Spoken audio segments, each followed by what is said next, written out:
Good morning, everybody. Afternoon, evening, wherever you are. It's the Prairie Banana over on Pulse Chain, home of pTGC and UFO, the two index tokens of the entire chain. You guys are jumping in already. And we're going to be talking about these two tokens. And we do spaces. So I got spaces on my phone. Go through my mic. If you guys want to type any questions or comments relative to the discussion or not, put those in the comments. And I can voice them through the mic to the spaces. It's pretty cool how we do it. I like it. It's innovative.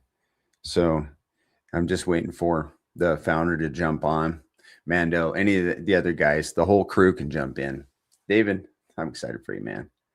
Listening whilst packing. Happy days. Yeah, cool. That's awesome. Lemonade. Lemonade Hex. Good morning. Good morning. Ooh, we went live already. So I'm going to join the space. Let me know. Does my mic sound funky? Does the audio sound funky? It shouldn't. I'm on the correct mic. This mic, not the cam mic. Yeah, man. All right, guys. I'm so happy you're here. This space is being recorded, so if you missed it, I'll accept to speak. Excuse me. Sorry about that. Good morning. Cool. Thank you, 2Gs. Appreciate it. Good morning. Good morning. Good morning on spaces. What's up, Banana? How are you? I'm doing good. Guess I should check my volume here. Yeah. People are piling in on YouTube. All right. Good, man. You got your coffee?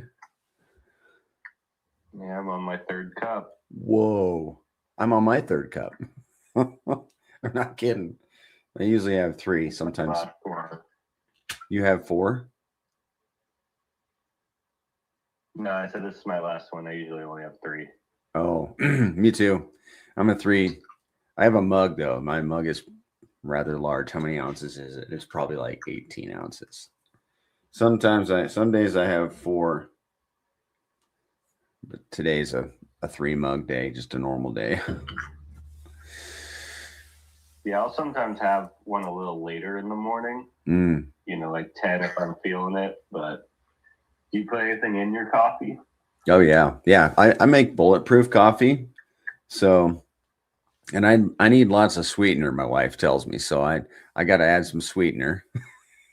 So I put sweetener in there, not sugar, honey on Sundays, only on Sundays, but we use some kind of not artificial sweetener, but sweetener. And then a little bit of butter. And what else? Well, I guess that's it. Blend it for just 10 seconds or so. And then that's my coffee. Bulletproof coffee. What's bulletproof coffee mean? Is that the brand or is that that mixture? It's the recipe. Yeah, it's the mixture. I get it. It comes from David Asprey. I don't know if you know David Asprey. He's a bit of a health nut guru guy, and he came up with the bulletproof coffee, which includes butter. And then when you blend it, it mixes the butter in with the coffee. And it also gives it a certain element of, it gives the whole coffee a certain element of benefit somehow. And I'm not the best at explaining it. When I heard him explain and other people were doing it, I was like, yeah, man, I can do this. And it comes from the premise of, fat is good. And if you can keep your fat content high and your sugar content, ingesting of sugar low, then you do your body good. So that's what I do. I've never heard of butter in coffee, to be honest with you. It's delicious. It's really delicious. Yeah. And I think I may have tried just putting butter in the coffee and mixing it with a spoon, and I don't think it works. It really needs to be run through you have to use a blender. Don't quote me on that. but I think it helps. Yeah. But you legit use a blender when you said you're blending it, or you weren't just mixing it with a spoon. You're like correct legit blending it. Yeah, I use what is it called? Not a Ninja, a Magic Bullet. Yeah, Magic Bullet thing, which works pretty good. Yeah, that's what we use. That's what we use too. Okay. My son drinks a smoothie every morning with a banana and milk and peanut butter. Oh yeah, man, you're talking my language. He's not much of an eater. So that's really? like how we give him some form of nutrients, or he just wants to drink milk all day. Nice. Yeah, Polygon says it helps your brain function too. I think coffee in general helps. I mean, there's two camps on coffee, man. And I haven't done thorough research on it, but I've settled on the camp that I just think it's good. I think it's good for the body. So, and it helps me get work done. I'll be honest, man. It does help me get work done. So recently, I think it was Christmas, my wife got me a pretty nice coffee maker for Christmas. Okay. So now we've been into getting like different brands of coffee, because for a long time I just drank Keurigs and just kind of got what was cheap and store brand and whatever. But this last couple months we've been exploring, different types of coffee that she's been reading on like Reddit and stuff like that. Oh, nice. So we've been having some pretty good coffee. I drink black coffee. Okay. And why is kind of when I used to work at the railroad, that's kind of just what they would give us for free. Yes. So that's how I kind of got into that. Is just like they'd always have a pot of coffee, and yeah, that was like my treat. So you'd go in from walking the strand of cars for break time and stuff like that, and that was just what they had for us. So I got used to it. Yeah, I have tried to get used to black coffee, because honestly, I'd prefer to just drink coffee. That's it. But I haven't been able to get myself over that threshold. So, yeah, Walter's in the chat again. Good to have you, man. I've seen you in the Telegram. He's been making potential life changes. Good morning, OG Josh. Wolfman. Yeah, keto diet. There you go. The Wolfman. And let's see who else in here. TS Pedro, Polygon. MCT oil. Yeah, you can add some MCT oil to that coffee in addition to the butter for good fats. Stevia for sweetener. Yeah, good deal. What's the point of only doing the honey on Sundays? Is that not as good as the sweetener you normally use, or is that better, just not as good for you? Or I'm cautious about my blood sugar. With dude, I don't know if you know it. If you don't have friends that have diabetes, I think you will when you get to my age. And I'm like, I am not going to be in that club. Okay. And these guys just like take it. They're like, oh yeah, I'm type whatever diabetic. And I'm like, what are you doing about it? And they're like, well, I'm just doing what, whatever my doctor tells me to do. I'm like, does he know what's best for you? So I'm like literally taking precautions right now, because I do not want to. I mean, those guys' life expectancy is, I looked it up, is like a decade, unless they really dial back there and take control of their health and not just hand it over to somebody else, And I'm like, I don't want to live like that and they have to give themselves injections and things. So I'm just trying to get ahead of the game. And so therefore, like, honey is awesome. I believe in honey. I believe we need to ingest it like maybe regularly. So I do on Sundays. And it's not like white table sugar, but it has the same effect on the body. So there's my My reasoning is just dripping it in once a week. I love it, man. Honey's phenomenal. I love it. Love honey, and we can buy it locally too, like raw honey. Is hot honey popular right now where you're at? No, I don't know that's any more popular than. Have you heard of it? Hot? No, I haven't. What is it? In the last year where I live, it's gotten so popular. It's like pretty much honey, but they put like peppers and stuff in it. And like, for example, like there's I see what you're saying. New pizza. Yeah, not like it's warmed up, like it just has spice to it. So like a lot of the restaurants have been like using it as like a dip and stuff like that near us. The first one I heard about it was like this pizza joint that's pretty good that popped up, and they don't have like ranch or anything. They just have hot honey for you to dip your pizza in. Oh, wow.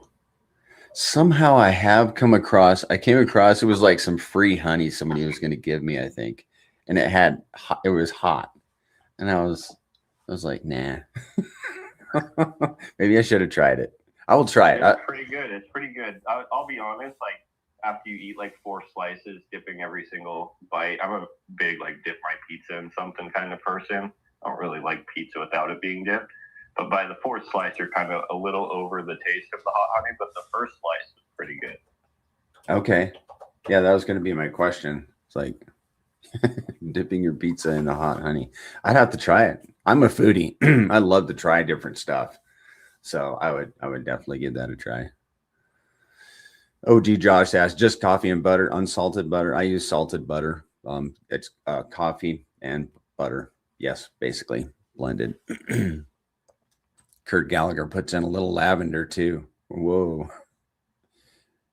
And Wolfman adds a little cinnamon to the coffee grounds with brewing. When brewing for sweetener, it also helps control blood sugar as well as berberine. Interesting. Yep. MCT oil is the main point of bulletproof and to avoid sweeteners. Okay. We have had the coffee discussion today. It is a thing, dude. Coffee is. Yeah, a lot of people must be doing this butter thing. I'm surprised I've never heard of it. Well, we both learned something. You learned about the butter thing, and I learned about the hot honey thing. It's a fad. It's a fad over here right now. Okay. Yeah. Well, man. What a week, man. Bitcoin, it keeled over hard, man. And then it bounced right back up. It was incredible to watch that thing. And I'm just going to say right from the go, it may not be over. So, yeah, that was a big pullback for ETH and Bitcoin in a week. I think that was the biggest weekly pullback. I think someone said in the last 2 cycles or something like that. Yeah, I heard something like that too. Pretty massive. Yeah, and I think it may have been from those. What was it called? Some kind of conspiracy thing. What was that? The island. Something happened on an island. The letters where they're doing the pedophilia and all that. The people saying Jeffrey Epstein was Satoshi. You think that was it? The Epstein files, because those became public or something, and then but that might have been just the only thing we can correlate it to. But yeah, I think someone created a fake email. I didn't look too much into it, but I think someone created a fake email making it look like it was from 2008 of him saying something about it, but I think it's all been debunked. I think a lot of it's just manipulation, kind of scaring a lot of people out of the bags. And also, right now, so many people do leverage that even if they don't want to sell, their leverage is forcing them to liquidate. So by manipulating the price down so rapidly, you're liquidating so many people. And obviously that pushes it down to the next liquidation level and then the next liquidation level. So I think that's why we've been having these, like almost domino effect pullbacks, because when large positions get liquidated, it kind of pushes it into the next liquidation kind of level, and it's not necessarily them selling, but just being forced to sell due to doing leverage. Yeah, there was a lot of liquidations this week I was hearing about. So if you just jumped in on this Spaces, I put a video in the Jumbotron, which is an introduction or a pitch for about pTGC and UFO, which is the two tokens, in addition to other stuff that we'll be talking about today. But those two tokens are what we're here for. And that pinned tweet of mine that I jumped into that I put into the Jumbotron is an introduction to what we'll be talking about. So if you're new, go ahead and give that video a listen or a watch. So yeah, sorry to interrupt, but yeah, that's good. Yeah, I have a little update, I guess, on the new site. New site's pretty much ready to go. I noticed that in some of our revisions, the videos got taken down. So we're getting those videos back up that we spent a long time making. So I'm going to get those back up, and then we're pretty much good to go. Okay, cool. It was like one of those things, I haven't clicked them for so long. We got them all dialed in like 3 months ago. And then, a user who was using the onboarding page was talking about, was talking about onboarding. And then I was like, oh, there's a great video right here just to help anyone you're onboarding. Then you don't need to walk them through. Let Banana's recorded video walk them through. Yeah. And I went to click it, and it wasn't there. Yeah. Like, oh, okay. I noticed that, so it's my fault, guys. It was I noticed that 6 weeks ago, Zen, literally 6 weeks ago. And I was like, oh, the devs just pulled it off the site because maybe it was, slowing it down while they were developing it. No, should have said something. Yeah, that could have been it. You know what I mean? Or something with the revision. True. Never got all uploaded again. So, I do think creating that new video that walks users just through Liberty Swap right into the new site where they either swap ETH or USDC right over the Liberty Swap into Pulse, which I think is probably the easiest way to get no coiners / new to Pulse chain people over the bridge. Okay. Because if they use the standard bridge, obviously if they're bridging ETH, they end up on Pulse chain with no Pulse chain, unless the bridge gives it to them for free, which sometimes it does, sometimes it doesn't. Oh. So I definitely think the Liberty Swap's an awesome solution, especially because it's quick. You don't have the user having to wait 30 minutes. The fees are super cheap. And then just once they land on Pulse chain with PLS, because Liberty Swap lets you swap ETH or USDC from Ethereum or Base or whatever, right into Pulse. All they have to do from there is just go to the new site, swap PLS for pTGC, and they're in. And then obviously if they're onboarded through someone, they could, be using the reward link of their onboardee and get that user those rewards as well. Yep. Yeah. So yeah, the site is going to be a small library of helping just people get onto Pulse chain and into pTGC. So you can guide your onboards through which videos to watch. You can guide them into how to get into Pulse on your own, or just send them to the site to watch the videos.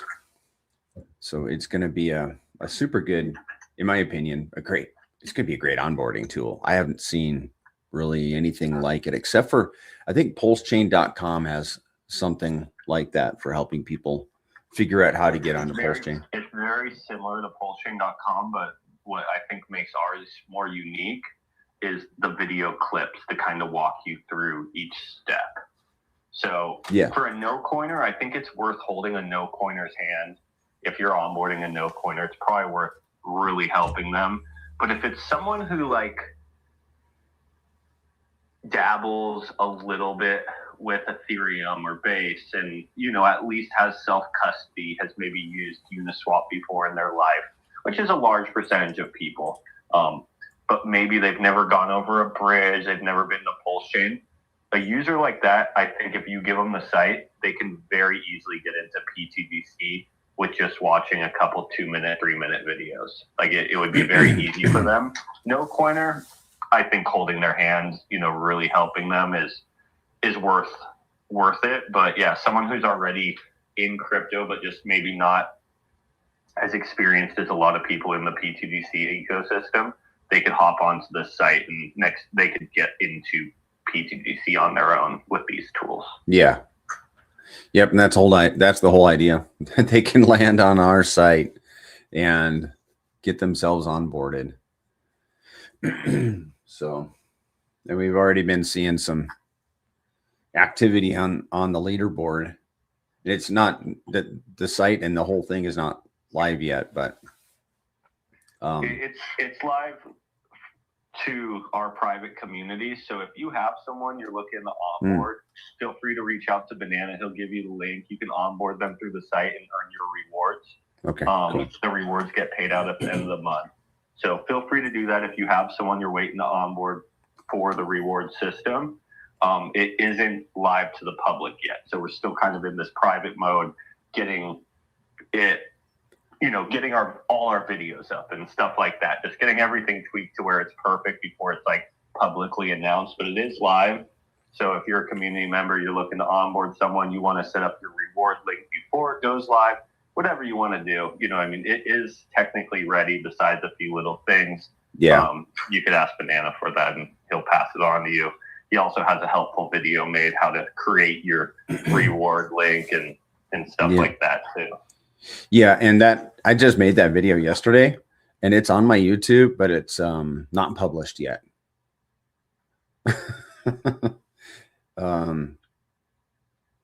So if you if you'll let me know, like within a day or two when it goes live, I'll just make it public on YouTube, and then I can pass it around to anybody that wants to use it. If you need to know how to make a rewards link.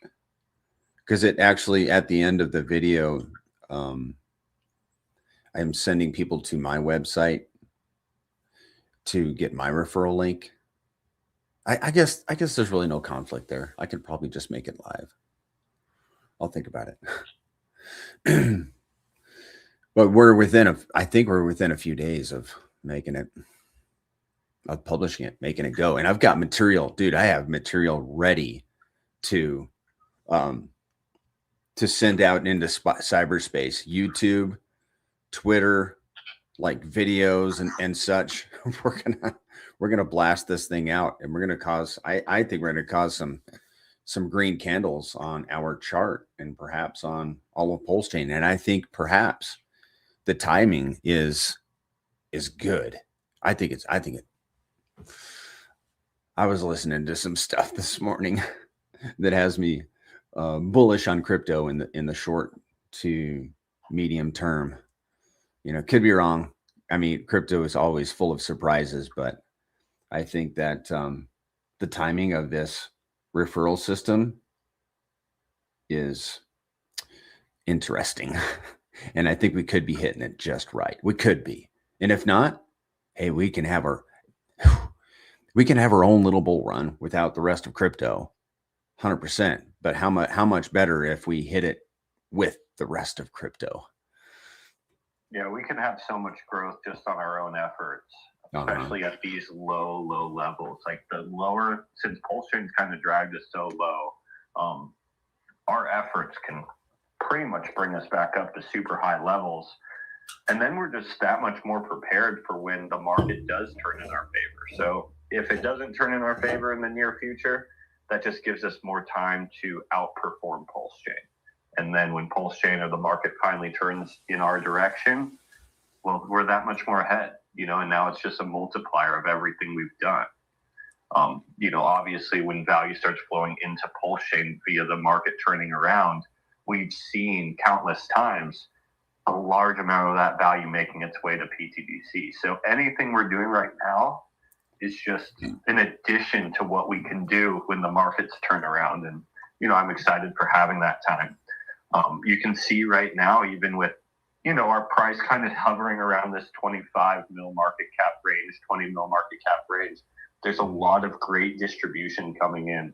We're picking up new holders at this level because we're at technically a 95% dip from the all-time high. That's a 20x back to its all-time high.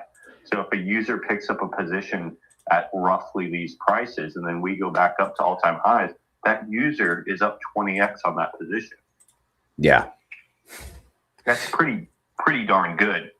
So definitely 95% dips, I think, are worth really paying attention to for sustainable tokens, right? Like a 95% dip on a nothing token, 99.9% of them that launch.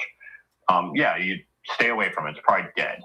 But for like Pulse Chain, PulseX, pTGC, UFO, things that I actually believe that have sustainability, these are the times to be paying attention. You can technically, I made a post about it, and this doesn't just go for pTGC. It goes for UFO, it goes for Pulse Chain, it goes for PulseX, it goes for Hex. A lot of people on Pulse Chain have been onboarded through Hex. A lot of people have bought higher levels on Hex. And I know a lot of people are tapped out, but when we're at these 95% dips on these assets that we believe in, these tokens that we believe in, it's in my opinion worth scraping the couch cushions, because you can double your position for a fraction of the amount of value that you put in.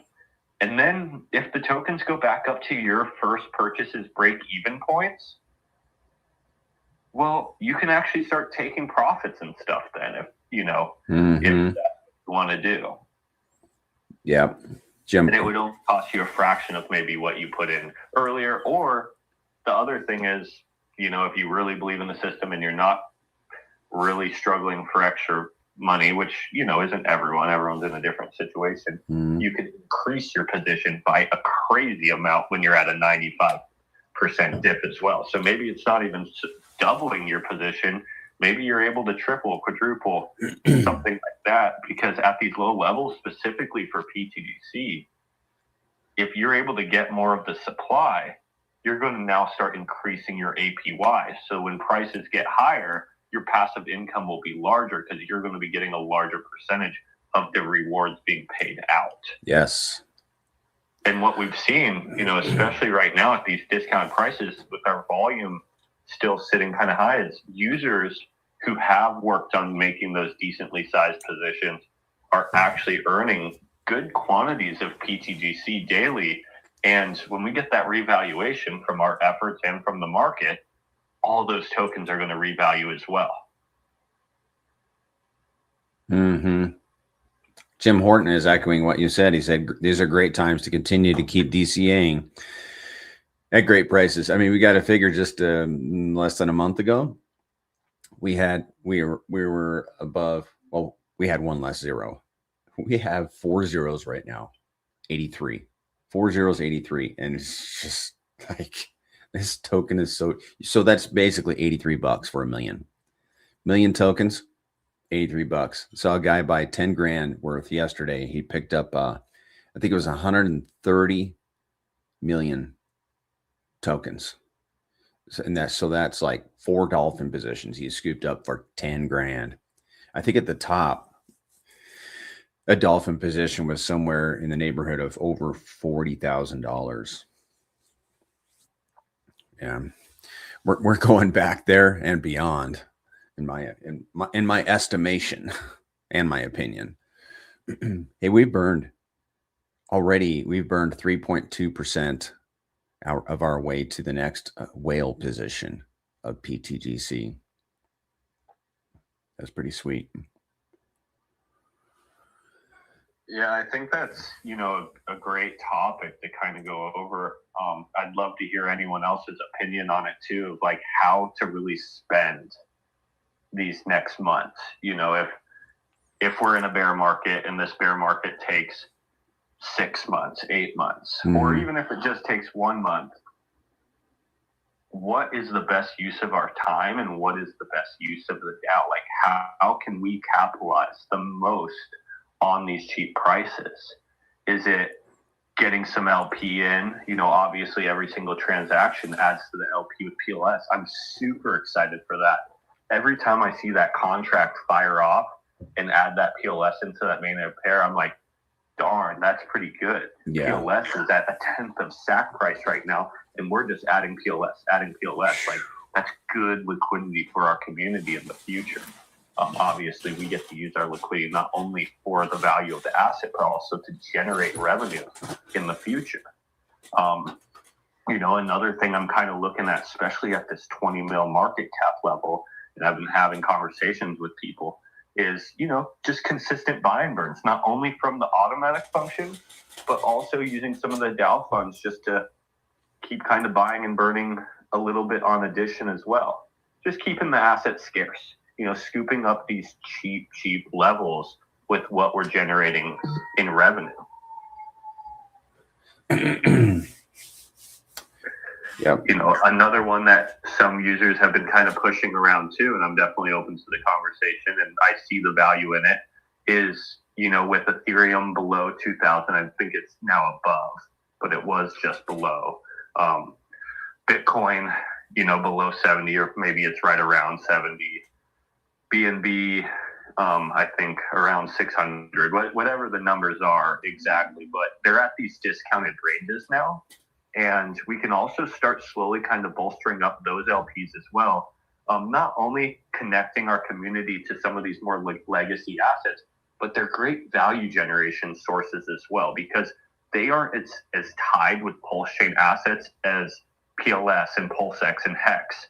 So a lot of times when Pulse Chain's moving around, the other assets connected to it move very much tied to it, to where some of these other sub assets, you can see them shifting a little bit differently, which is great for revenue generation.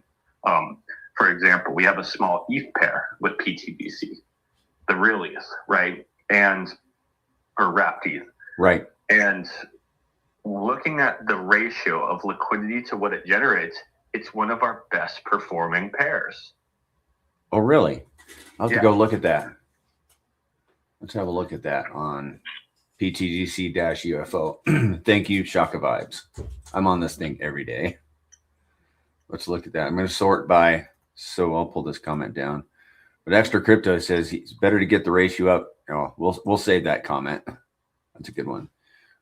Let's sort this by ratio. Are you saving that comment for later? Or? Yeah. Okay. So let's look at the ratio. The pTGC WPLS has the best volume to liquidity ratio. Keep in mind that one's the one people transact through. That's the one that contract transacts through. So keep that in mind. It's really not fair. It has an unfair advantage. Absolutely. So and keep this in mind. We add to that pair technically with every transaction. Yeah. But the second literally forever, for as long as Pulse Chain exists, that pair will get added to. That's amazing. Okay, and the next one is pTGC WETH. So there you have it. And then the one after that is another pTGC WPLS one, but then PulseX. And then Wrap Bitcoin.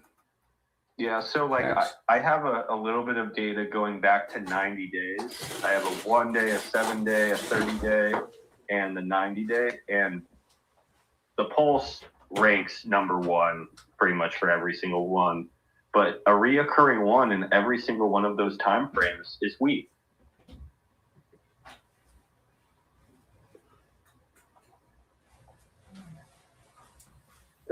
So okay. That's cool. I'm glad we got that WETH one going.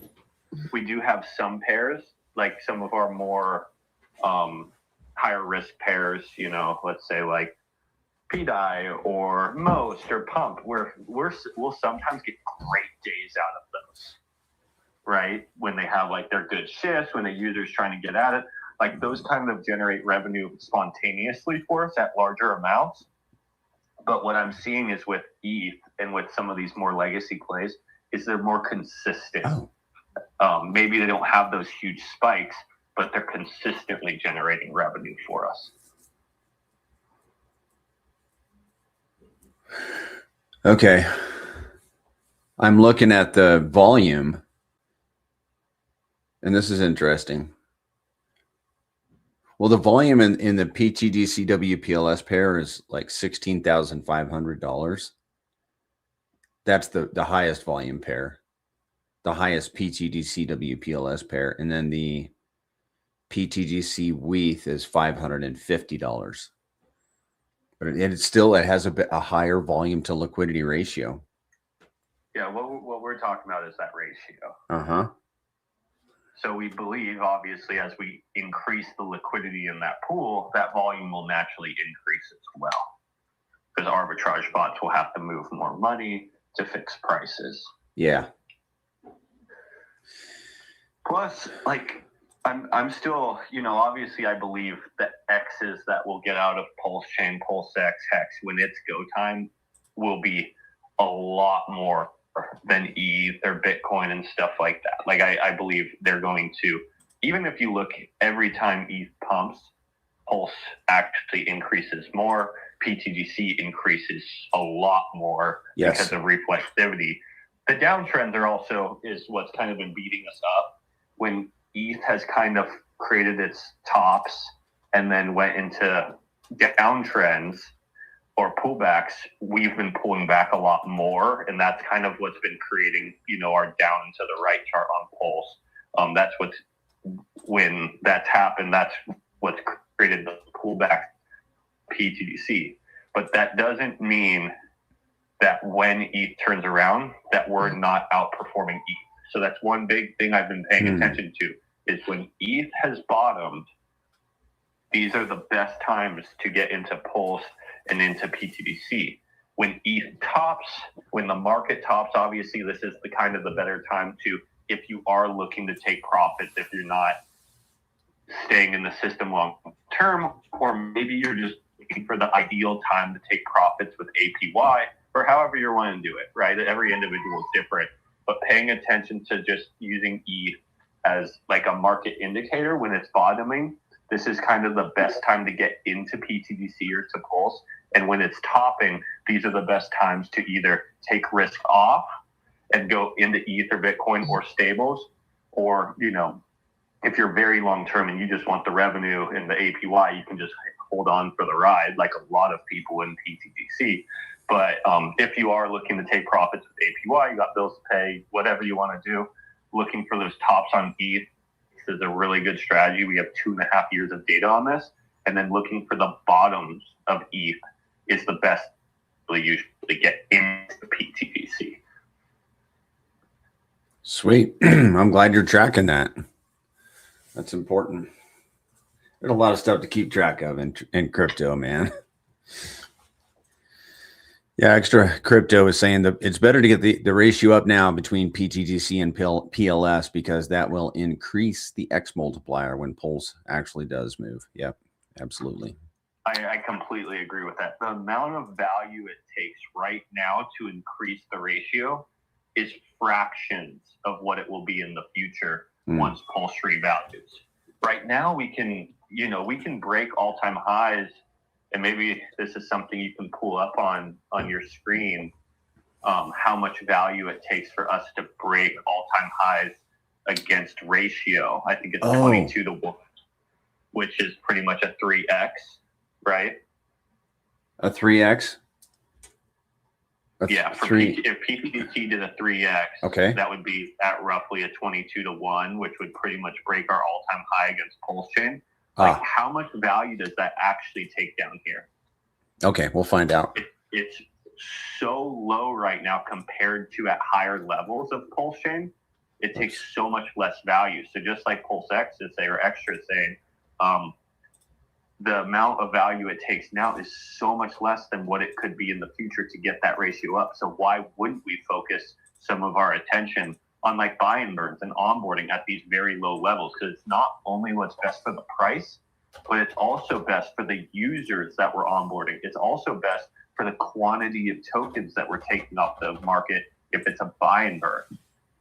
If it's a human buying or a buy and burn, it's good either direction. If it's a buy and burn, we're getting a lot of tokens off the market. If it's a human, they're getting a lot of tokens for that dollar value.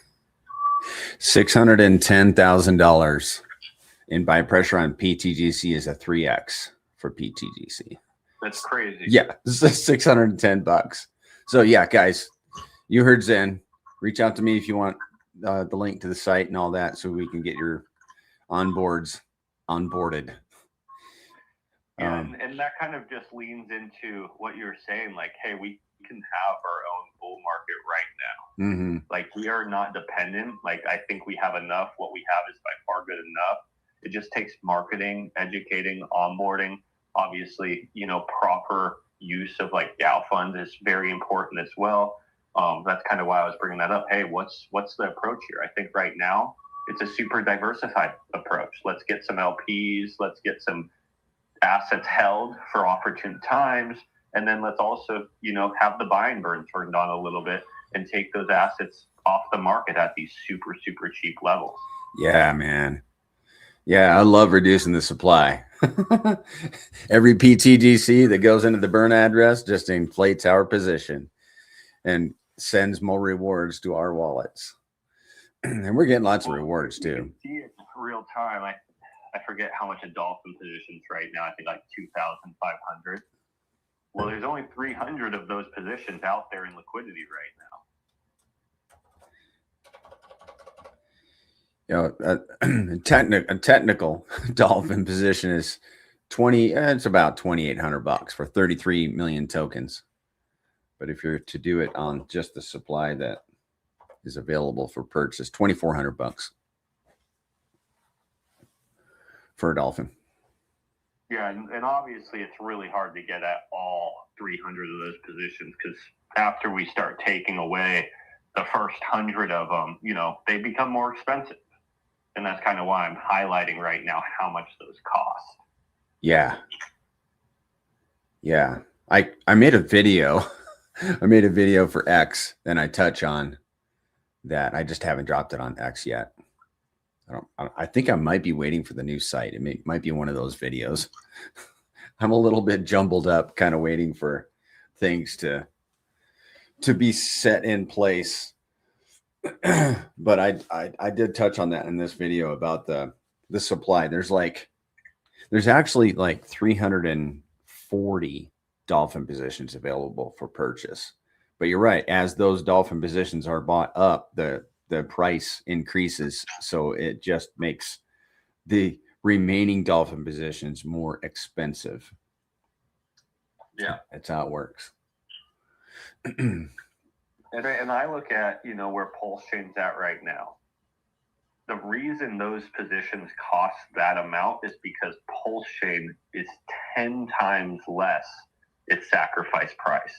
If Pulse Chain was its sacrifice price, those positions would not be that cheap. I'd say minimally, they'd be 10 times more expensive. So to get that dolphin position in this system, it wouldn't be $2,800. It'd be $28,000. Right. At least, in my opinion. I actually think if we're at SAC price, that would mean there's more value on chain and more users on chain, which would then, I think, mean portions of that value would make its way to pTGC. So we'd have reflexivity. So we'd actually be higher. This is what's happened every time Pulse Chain has moved up. But just for simplicity reasons, like, my point is, like, Pulse Chain is pretty much putting these things on a 95% sale, if you want to say that. Yes. At least 90% sale, in my opinion. I remember the video I was working on now, and it is one that I'm planning to drop after the reward system goes live, and it's a pitch for pTGC, and it's one of those, how you can get like extra impressions if you have like a hopium type message in your X post. Well, I want to get a lot of impressions with this post, so I was like, I just explain how pTGC could do 1,000x this cycle, and it is here's the idea. pTGC continues to do a 10x against Pulse Chain. Pulse Chain does a 10x from where it is to SAC price, and another 10x beyond that. So that's 100. 100 times 10 is 1,000. There's your 1,000x for pTGC. I was just talking to someone about this. with Pulse Chain getting to this below, like literally dropping a zero. I think yesterday we went slightly below dropping that zero. Mm-hmm. Where we're at right now, we're now at levels where 100x is very easily, or I wouldn't want to say easily, because obviously look at where we're at, but more achievable than ever. And, Yeah. And when Pulse Chain was launching, people are like, oh, you know, I just need Pulse Chain to do 100x. And we're talking about from sacrifice price, right? Yeah. Which, you know, they're doing the math in their head. They're looking at how much pulse they have, and they're doing this. And I need 100x to get to this financially free point. And a lot of people are bummed that Pulse Chain went down, you know, to here. But what that situation creates is it creates an opportunity for you to do 100x from this level. Correct. And let's be honest, this is where Richard is going to measure from when he's talking to people about how many X's his chain did. So what you have to do is you have to almost ask yourself, do I want to be someone who actually gets to experience 100x on Pulse Chain? Or do I only want to experience the 10x because I'm not willing to DCA anymore? Yeah. I believe this goes for pTGC as well. You know, you're at this an extreme discount right now, and maybe you bought higher. Right? That was kind of my post. A lot of people have bought higher, you know. Look at the Dow. The Dow spent pretty much hundreds of thousands of dollars buying pTGC higher. But if you're able to scoop these low ranges when you're on a 95% discount, the possibility of doing 100x is so much higher. So much higher. You have so many more tokens. So it is tough. You know, I think it does take a lot of conviction and belief. That's where, for me, the conviction play on Pulse Chain is pTGC, because we have so many mechanical features that help us in that direction. But also, you have to have conviction in Pulse Chain. I believe in Pulse Chain's ability to do 100x, especially from these all-time lows, right? Because that's only 10x sacrifice price. A lot of people would have said, hey, a 10x sacrifice in my above sacrifice isn't enough. That's not good in my opinion. Well, it is enough if you're someone willing to increase your position size at these low levels. Yeah. If you chop up your position size, if you have less than you did up there, well, gosh, now you need to do even more X's, most likely. Yeah. So, yeah, that 100x, you know, yeah, it's, I hate to say it's easy, but if you think about when Ethereum, let's say Ethereum, the next big push in cryptocurrency, if that's soon or if that's in a good chunk of months, 8 months, you know, if we're actually in a bear, we need to push this into next cycle, whenever it is, whenever we get Ethereum moving past its all-time high. So let's say it actually makes its way to 8K. Yeah, that's, you know, from this level, a 4x on Ethereum. But I actually think in that scenario, you know, maybe 10K Ethereum, whatever it is, let's say 10K Ethereum. I do think in that scenario, 100x from these levels on Pulse Chain are possible. Yeah. Because we've gotten so low. That's only a 10x sacrifice price. Yep. And that'd be 1,000x for pTGC, as long as pTGC does 10x against Pulse Chain, which is, that's a big number. It's a huge number. And the people that are putting in, that are buying right now, whew, I mean, you put in $1,000 into this asset right now, and if it does 1,000x, that'd be, oh, I did a plus. What's 1,000 times 1,000? Is that a million? Yeah. Okay. Wow. Instant millionaire, which is not enough nowadays, depending on where you live. And that is just my opinion. But hey, man, that's been everybody's life goal. Everybody wants to be a millionaire. How about $1,000? It's more achievable than ever. Yeah. Not that much anymore. And in crypto, it's, yeah. Do you mind if I talk about, I mean, just let me know. I'm okay. the connection between the referral links, and this is back on the site, referral links and the wallet addresses. Yeah, no, let's talk about it. I went into that really deep in the VC on Thursday. Okay. I just think it's important for everybody that's here now. Like if you guys are thinking about onboarding, there is something that it's important to me, and I want to convey it to you. So I discovered something this week and I was like, whoa. And I actually recorded it. It's in the video that I made for how to make a referral link. But I'll just tell you guys now. So number one, when you create your referral link, you have to make it from a wallet, and you have to give your referral link. You have to put a name in there. Like I used in my video yesterday, test 1, 2, 3. Well, now that name test 1, 2, 3 cannot be used by anyone ever. It cannot be repeated. So, and it's tied to that wallet specifically. It cannot be moved to another wallet. So as you're creating a referral link, just be aware that it's not a joke. Like if you want a certain name, and if you want to use a particular wallet, make sure you do it right the first time. It almost seems like there was more to it than that. Is that it, Zen?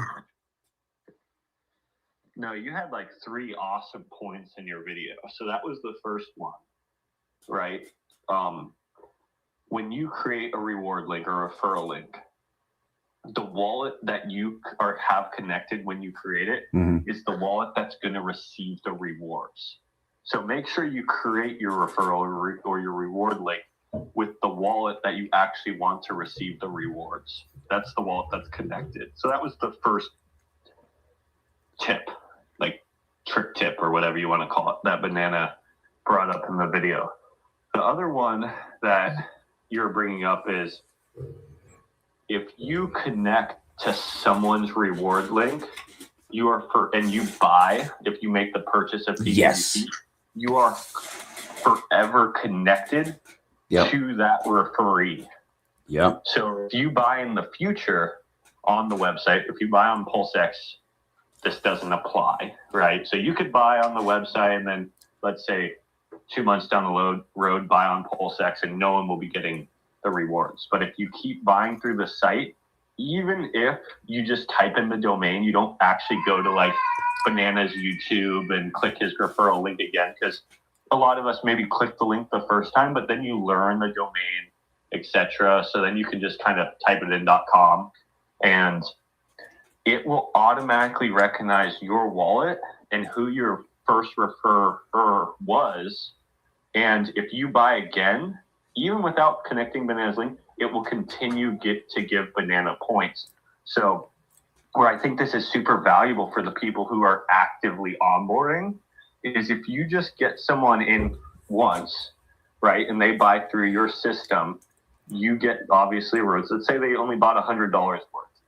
But then they start learning and they start watching videos and they start studying and they actually start thinking, wow, I think this system is better than everything else in crypto. I think this is one of a kind. I think this is better than the 99.9%. This is something that I want to DCA into. Well, if this user DCAs with just typing in the domain, let's say now he's doing $1,000 every couple weeks, you will continually still get the credits pretty much. You'll track all these purchases under your referrer. So you'll get those rewards at the end of the month, even if they're not clicking on the link anymore. It will store that, which I think is very, very important for the people who are actively onboarding, because it makes it to where as they kind of get people in, even if the guy that they get in, their first purchase is small, but later on he decides he wants to increase his position, you'll continue to get rewarded, even if he's not intentionally like going to your link. It will remember that he purchased under you. Yes. Whenever he buys from that wallet, if he wants to get his own referral link or however he wants to do it, if he buys it from another wallet but he doesn't connect that wallet to your referral link or any referral link, then yeah, that's null and void. But what Zen is describing is an extremely sticky referral system, which is very standard throughout the referral industry.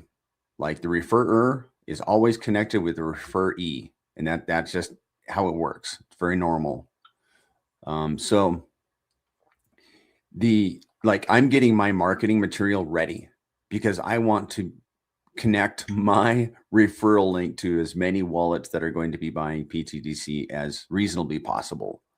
And, here's my pitch to you guys. If you guys want to, get your Twitter post ready or however you're going to market your referral, you might want to do that and just start thinking about it or make something in advance. And when it goes live, send it out there and see A, who you can onboard. And then B, when they do onboard a pTGC, your referral link is forever connected with that wallet that might be buying more pTGC. And the other thing about your referral wallet is that it will be public. Like as soon as somebody buys from it, it won't be on the leaderboard until somebody buys from that wallet. But your complete wallet address is it will be on the leaderboard. So you may not want to use a main wallet. You might want to create a new wallet, as I did. I created a brand new clean wallet, and I'm going to fund it with PLS from a faucet or somewhere else, so nobody can make a connection to my main wallets, so that those can remain private. So all that to say, you can be very deliberate about this referral system, and to prevent yourself from a little oops, like, oh, I wish I would have, So a little pre-education, if you will, can help you down the road. Moneybag says that a 1000x on pTGC would make us number 9 in crypto. 200x, number 25. We're currently 720. Yeah, that's good data, Moneybags. Thank you. But yeah, all the other currencies will be much higher too if we do those numbers, but it's very possible. Yeah. Zen, when I was gathering the data and I'm collecting this, like from what's it called? CoinGecko. I get our ranking from CoinGecko every month. And at the turn of the year, which was just over a month ago, we were 900 something, and now we're number 700 something. And I think that's interesting. We moved up like 200, or I'll have to look in my spreadsheet to see what actually we were. But I think we moved up about 200 in CoinGecko in just a month. Of course, I think it's easier to move up. It's probably much easier to go from 1,000 to 700 on CoinGecko than it is to go from 20 to 17, Let's see if I can find out where we were at the turn of the year. Zen, did we lose you? No, I'm here. I didn't know that was a question for me. Oh, no. I was just rambling. Yeah. Well, we have to keep in mind, like, we might even be somewhat the same price, but the entire market pulled back in the last month or two. So we can go up the ranks just from everything else kind of coming down. But when everything comes back up, I think we're going to push up. And like you're saying, if we did 1,000x, yeah, we get to 9 at these prices, but I don't think we do 1,000x without the entire market lifting up in price as well. In the example that we're giving, we're talking about Ethereum being up 5x, right? So if Ethereum's up 5x, you have to realize every single alt token is also lifted up. So it increases the market cap of the entire industry. So we wouldn't be there, right? That's my point. You know, that might be our step into the top 100 of tokens or top 50 of tokens, but definitely not top 10. At the end of December, pTGC was number 941 on CoinGecko. At the end of January, it was 788. And today, I guess I haven't looked at it, but Moneybag says we're number 720. It's amazing. Well, we have increased in the rank since, let's see, October, November. Since November. So looks like 4 months. If we continue this trend to the end of February, it'll be 4 months of increasing our ranking on CoinGecko. And I think our highest ranking was last February, 199. So we're moving up, boys. Away from our all-time high. What's that? We're pretty much 1 year away from our all-time high. Yeah. Do you remember? Oh, it was on the 9th, wasn't it? 7th? Or 11th, something around there. Let's find out. Let's definitely find out, because we're days away. Which, you know, I think where that kind of puts us, that pretty much shows that we're at a 95% discount in a year, which is a big discount, right? Like, a lot of that's from Pulse Chain pulling back. Distribution has been happening this entire year. I personally believe pTGC, with the market, without the market, is primed to start working its way in the right direction again. That's why I believe 2026 for pTGC is going to be a great year. If the market's kind of flat, if the market gets extremely bullish, if the market just gets bullish at the end, I think either way, we've done a lot of consolidation. We've done a lot of distributing. We've generated a lot of revenue. We've bought and burnt a ton of supply. We've added a ton of liquidity, and we plan on doing this the entire this year too. But we've already done the pullback, right? We've already done the consolidation period. So I'm excited for 2026. I know a lot of people are worried. I know a lot of people are scared that we're already going into a bear market and they possibly missed it. For pTGC, I think it's going to be a great year. Either way, if the market works in our favor or it doesn't. Yes. Yep, it's going to be a good year. We're starting off the year by earning a lot of rewards. I mean, decent. Can we call it just decent? Okay volume and low prices. We're really stacking them up, man. So our highest wick up was on February 11th. But then our highest, it looks like our highest daily close was the following day, February 12th. So yeah, we're coming up on it. That will be what day is the 11th this week? Or Wednesday, I think. So Wednesday will be our all-time high anniversary. Sweet. Okay. Question from SW6744. How many tokens do you need for a shark and dolphin positions in pTGC and UFO? Thanks, guys. Shark in pTGC, and I'm just going to use the circulating supply, would be 290 million. Dolphin, 29 million. And then UFO, I do not have at the top of my head. I want to say 9 billion is not 9 billion. It had to be, how much for a shark in UFO? We can just go to pTGC, and you can find this, by the way, guys. SW, you go to ptgc-ufo.com and you can see the, watch, I'll remove this comment, your question, and we'll click on leagues. Should have done this a minute ago. Select leagues on this site, and you can see shark position.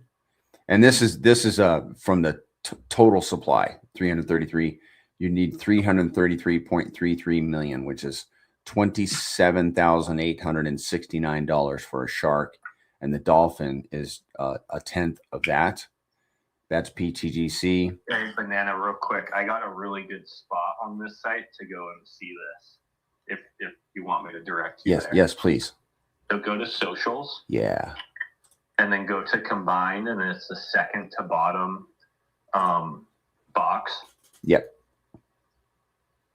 Okay. I knew there was something. That's gonna literally put pTGC and UFO next to each other. Yep. With the price of the position and the quantity of tokens side by side. Yeah, man. Thank you. Super awesome. Oh, yeah. Answer the question. Okay, so UFO, a shark position is 1 billion tokens, $4.4 thousand. So it's 1,000 million tokens. $4,400 is a shark. You can get a shark position in UFO for just over $4,000 right now. And then a dolphin is 100 million, $442.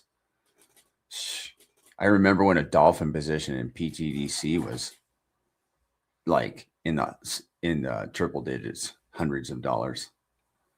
What is it now? Yeah, $2.8 thousand. I was trying to talk. I think a dolphin position in pTGC at one point was like $40,000. Mm-hmm.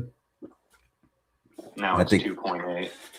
I was trying to talk a close family member into getting into pTGC. He could have got a dolphin position for, at the time, I think it was $1,200. He would have more than doubled his money by now. He'll learn. Teenagers. Whoops.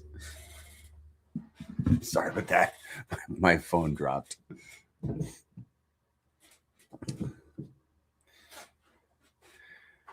You still there? Yeah. Okay. For our community, anyone can go to this website that Banana's on right now. It's ptgc-ufo.com, and it's a free dashboard page where you can just look up tons of stats. There's KPIs to where you can kind of just look at the important 24-hour data report. There's social tabs where there's a lot of like very easy screenshotable pictures that have good data on them that you can post on X, or really just look at them and review them for your own knowledge as well. It pretty much feeds you everything you need to know about pTGC and UFO as far as stats goes. Yes. And how much it costs to get positions. Also, in the future, this is going to be what I think is going to be the best tool if you're someone wanting to review like how much you've onboarded, if you've been paid for the month yet, where the transaction hash for that payment is. This site is going to have pretty much all you need to know for the reward system. It's going to track how many people bought, the quantity of value, the quantity of pTGC, how much you're going to be earning, if it's already been paid out or not, transaction hashes if they were, receipts going back in months. Like, it's going to have everything you need on this site, thanks to Shaka. He's already shown me demo. It's already functioning. He just hasn't made it live yet. And it's going to be super sweet. So yeah, man. So my stamp of approval goes on everything you said, Zen. Guys, I have seen a sneak peek of it, and it's like, oh yeah, we're gonna have the goods. I told Shaka, man, this is gonna be bragging rights, man. For all of crypto, the Grace currencies are gonna be able to point to this site, ptgc-ufo.com, and we're gonna be able to show people the leaderboard and what people are earning in pTGC for telling other people about pTGC. So well, I think something that's important to note too is Shaka took it upon himself to kind of build the payment system too, to make the payment system technically like automatic at the end of the month with a few clicks of the button. And since he's kind of put that under his system, he can actually track all the payments and have the receipts of those payments as well. So when users get paid through the system, he's now the system automatically marks these people paid. So in a normal situation, a user would have to like constantly keep looking at that wallet and tracking how much went in and then do the math on their own. But with this system, you can actually go to this dashboard page and you can see like how much you've generated in that month. Yeah, man. And then when the month ticks over, you can actually see when you got paid, the amount via transaction hash and a receipt. It's just, in my opinion, super professional and like almost functioning like a legit company at this point. Yeah. Yeah, that's what we want. Legit company. It's not, you know, it's not, but no yeah, expectations of anything, but like the information is insane. Like it's a full-blown protocol built on top of a 2.5-year battle-tested, trustless, deflationary, burnt LP, everything that you're looking. It's like a whole nother protocol built on it at this point, coming soon. Yep. So what other crypto in crypto gives you the ability to earn passive income 4 different ways? So when you're onboarding people, you're earning in 2 different ways. These people are buying the asset that we want to see green candles on, and you're getting a direct reward in those tokens. It's a double win. It's a double win for getting people onto pTGC with your referral link for everybody that's doing it. And I'm showing the leaderboard on my screen. This is not the one we were talking about on Shaka's site. And Polygon says, Shaka Raka. Yeah, he's been doing some fabulous work. But this is the leaderboard on on the new site.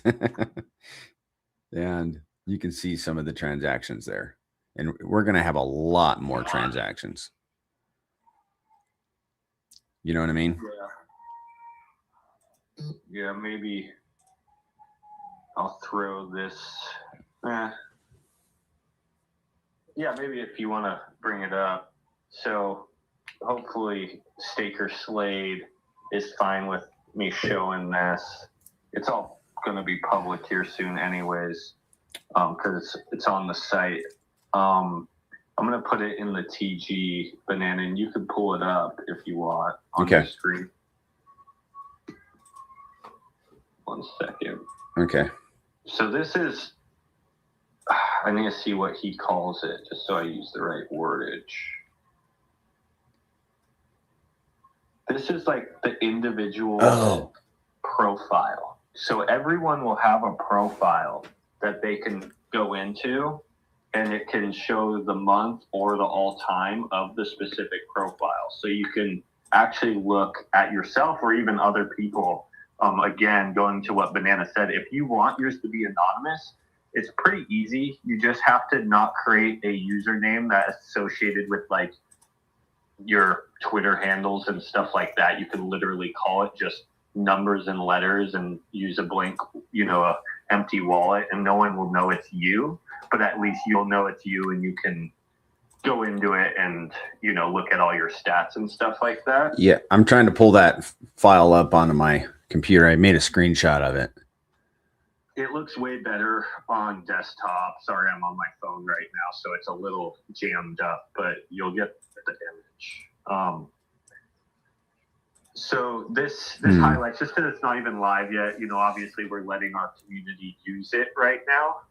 And he did, which is awesome, because it's not even great for just seeing the system work, but it lets us show the community how it functions in some of these dashboards that are coming up.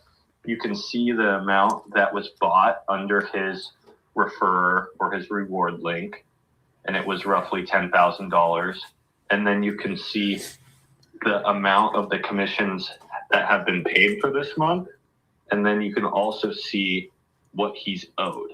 So on his $10,000 purchase of pTGC, that user obviously got a decent chunk of pTGC. It was 136 million. It's 4 dolphin positions.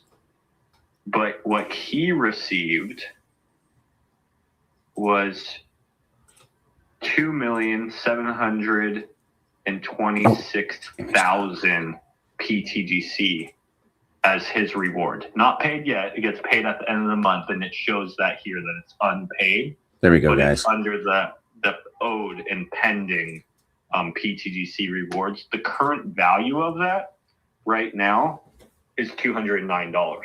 Yeah. What it's tracking is quantity of pTGC. So in the next month or this month, right? Let's say pTGC goes up 2x.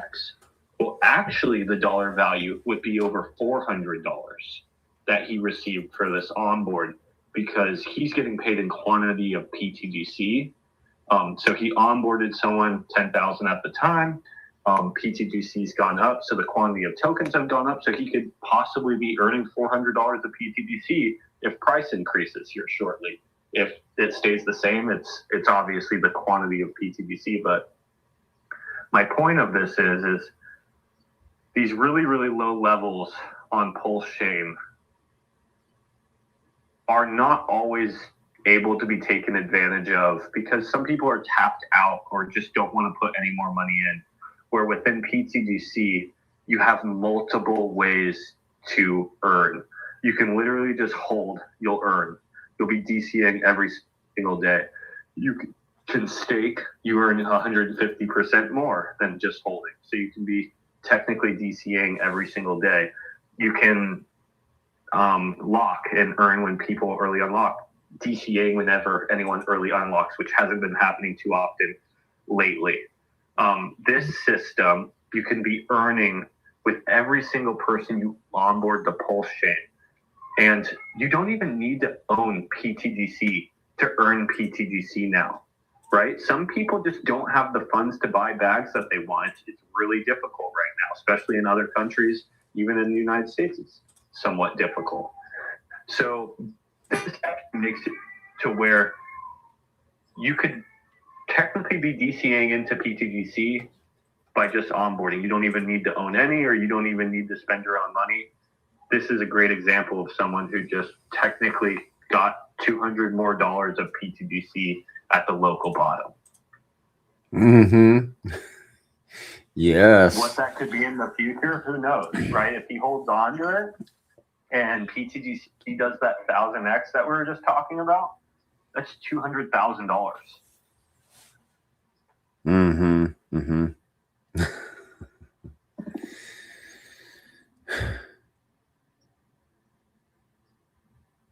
Wow. Oh, that's just I was thinking that was what the gentleman bought, but no, that's the referrer's $200,000 if we do 1000x. Yeah. Yeah. If he holds on, right? Like that's one thing very important to pay attention to, and pTGC has features in it to help users hold on.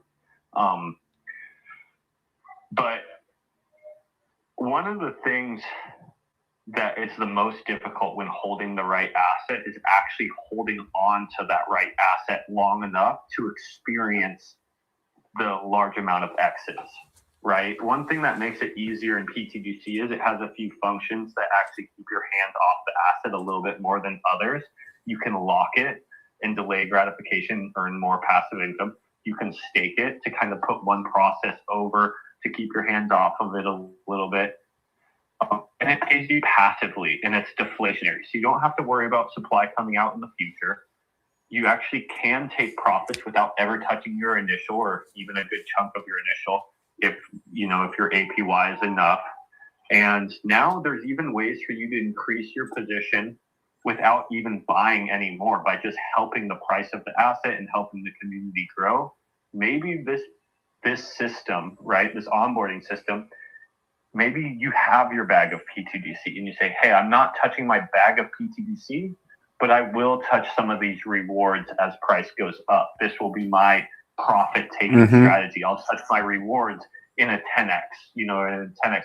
So there's a lot of different strategies to do to actually help you be exposed to 1000x, because most people aren't able to hold on that many X's in most tokens, right? It's just the truth.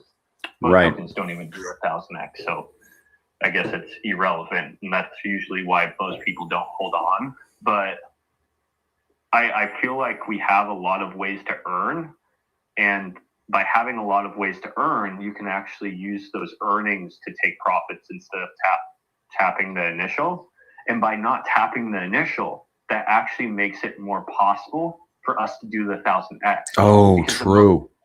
thing for a token to do 1,000x is a community holding. Yes. Right? If no one's holding, price just keeps going down. If everyone just sells. So as a community, we have to hold. And that's what's super powerful about this last year, this distribution, is we've actually been buying out the people who don't want to hold. And what we're doing is we're increasing the community size, and we're onboarding, bringing people in to actually see the vision and want to hold long-term with us. Not everyone's going to hold long-term. We don't expect everyone to hold their entire bag long-term, but we have ways for our community to earn, take, obviously better their life in real life. That's why people are in crypto, but also give them reasons to hold a portion of their bag long-term. There's man. Only so many tokens that exist. And as we push this price higher, APY gets better, which makes it even more likely that you don't need to touch your bag, or no one else needs to touch their initial bag as well, making it more scarce, right? And I do think the formula for success, I think in this last year, getting tokens out of the weaker hands into new or stronger hands is great for the protocol long term. It's great. Yeah. And that doesn't, when I say weaker, I don't mean that in a negative way, right? People have things that come up, but the truth is we need to get portions of the supply out of the hands that need to sell into hands that can hold, right? And this is what's going to get us to the next level. And what we can do as a community and as a project is give them the features that a user needs to hold. So what does a user need to hold? Well, they need a form of security. They want to see burnt liquidity. They want to see that liquidity increasing. They want to know if they hold long term that in 5 years there's going to be more liquidity than today. There has to be a reason to hold long term. We want to keep the asset scarce. We want it to be less and less supply every single day, so they know the tokens that they hold are actually becoming more valuable every single day because there's more liquidity and less supply. So that means more liquidity for every token that's existing. And then we want to pay them. We want to give them an APY for remaining in the system for longer periods of time instead of just leaving. These are one of the things that really stands out about pTGC is it has all this stuff built into the system. I think passive income. Most tokens don't actually have a reason to hold. Yep. It's crazy to think about that 99.9% of the projects that come out really do not have a reason to exist. They don't have a reason to hold long term. Their only reason to exist is usually just a short-term speculation, get in and out, kind of like gambling, right? Yep. I think that people, what I'm picking up from some people that I listen to that are like mostly Bitcoiners. I'm thinking of one guy, and he does a lot of research on Bitcoin, Ethereum, and these corporations and such that are getting positions in these larger assets like Bitcoin and Ethereum. He says they're after passive income. They're after APY. And that's a thing this cycle is people are going to be looking for where can I park capital and make more capital. And I'm always thinking about pTGC whenever he talks about that. So I forget the exact name, but more recently, the Coinbase founder kind of stood up against, I forget what it was called. It was either the Genius Act or another one where they were pretty much saying like, hey, you can do all this with cryptocurrency, but you're not allowed to pay APY to the people within your system. And he was like, well, what the heck? Why are you guys allowed to pay APY, but we're not, right? We should be allowed also. And it's very important because if you want to create this situation where people are storing value in your system, if your system has price appreciation or sustainable growth and no APY, and you're up against another system who has, let's say, sustainable growth as well, but they also are paying APY, where do you think all the users are going to go? They're going to go to the system that's sustainable, that has, steady appreciation growth with the built-in APY. Oh, yeah, man. And that's why they're kind of putting those rules there, because they wanted to put them in a situation to where they couldn't offer APY to their users as a legitimate company. Coinbase is a legit company, like probably one of the most reputable in this space, in my opinion, as far as being an exchange.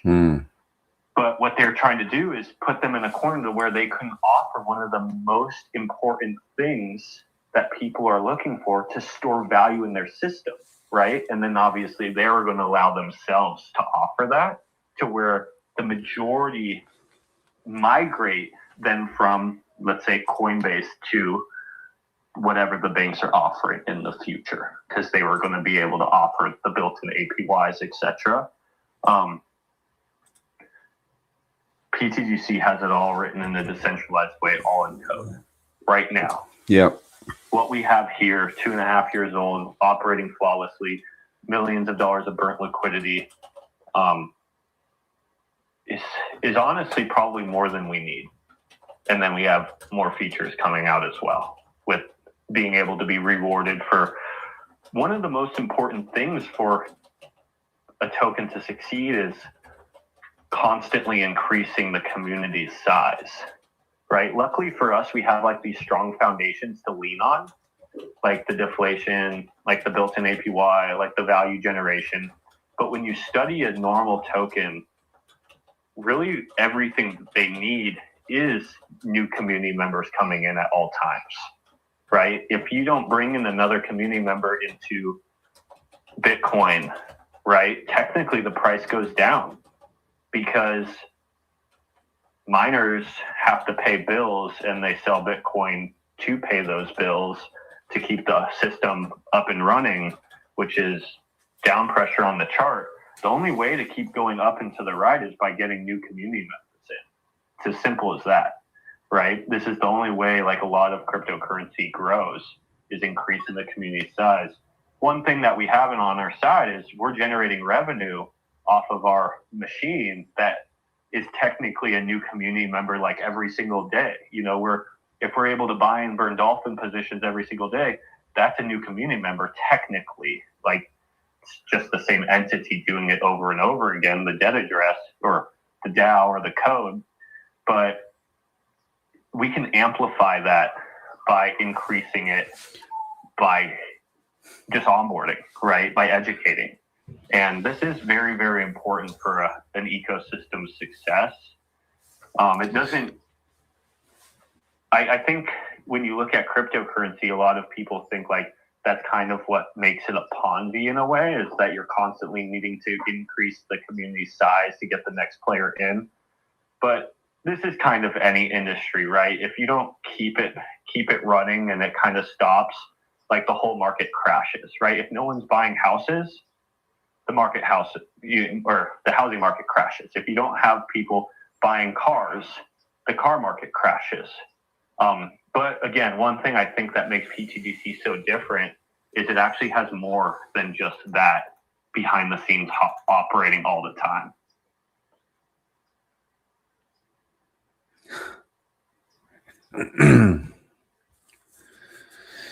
Walter asks, do y'all see crypto still going sideways until October, or do the numbers show improvement? I think I already gave you guys my opinion. I'm bullish on the short to medium term, but I caveat is crypto, anything can happen, and I am not a guru of market cycles, but that's my opinion. Yeah, I think it's like looking at the last few years, it's impossible to know at this point. I guess maybe some people know that are up really high, but for me, I look at it as just, if things start getting better in the next couple weeks, or if things start getting better in the next couple months, or if things get better in the next 8 months, right? Or whenever, I'm just going to kind of take each day at a time and wake up every single day and say, how can I improve today? Yeah. Right. How can I improve pTGC today? How can I increase the community size today? Because that's what's in my control. And if I focus on what's in my control every single day, I'm making steps in the right direction. And then when the things that are out of my control start working with me instead of against me, we're going to be that much more successful. And that's really all I can do. And that's kind of where I've put my mindset since I was, at times thinking like, oh, I'm super bummed that the market's like working against me. The market's working against me. Well, it's like when you start swimming against the market, or when you're swimming against everything every single day, you start to get super strong, right? If you don't give up and just let that current wash you away, you start getting super, super strong, and in a way almost unbeatable, right? It reminds me of that little meme and that guy that's running, I forget his name, and it says like something about him getting tired, and he's just like, he doesn't get tired because he's just so strong. He can just run for days on days on days on days. And I feel like that's what we're kind of creating here with pTGC. It's like, if the market wants to just chop sideways or even go slightly more down or whatever for the next year, as we just keep pushing in this right direction, we're just becoming so strong in the least favorable environment. Just think about when that environment switches in our direction.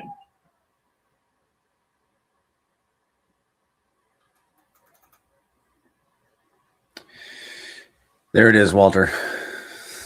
Unknown. Everybody's got opinions. I see lots of opinions about what people think is going to happen. I go back and forth with what I want constantly in my mind.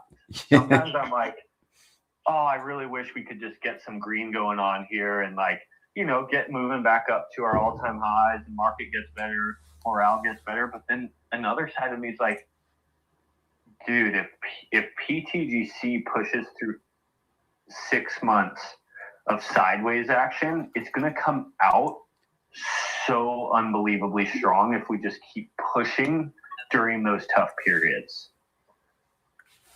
Like, so strong. Yep.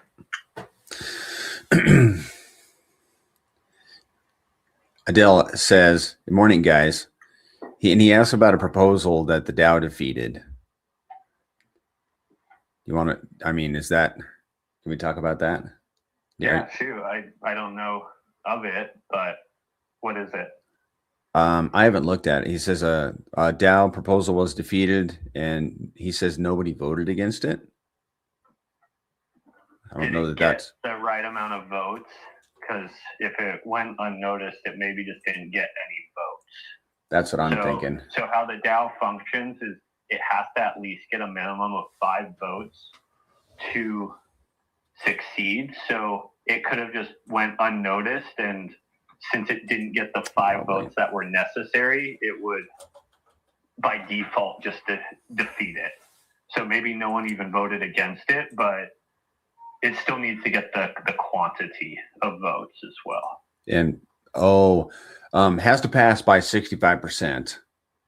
Now, how many votes does it need then to pass? 5 votes. Okay. Yeah, so you need 65% win ratio and 5 votes. I think we can actually see that on ptgc-ufo.com. Does that sound right? I'm going there.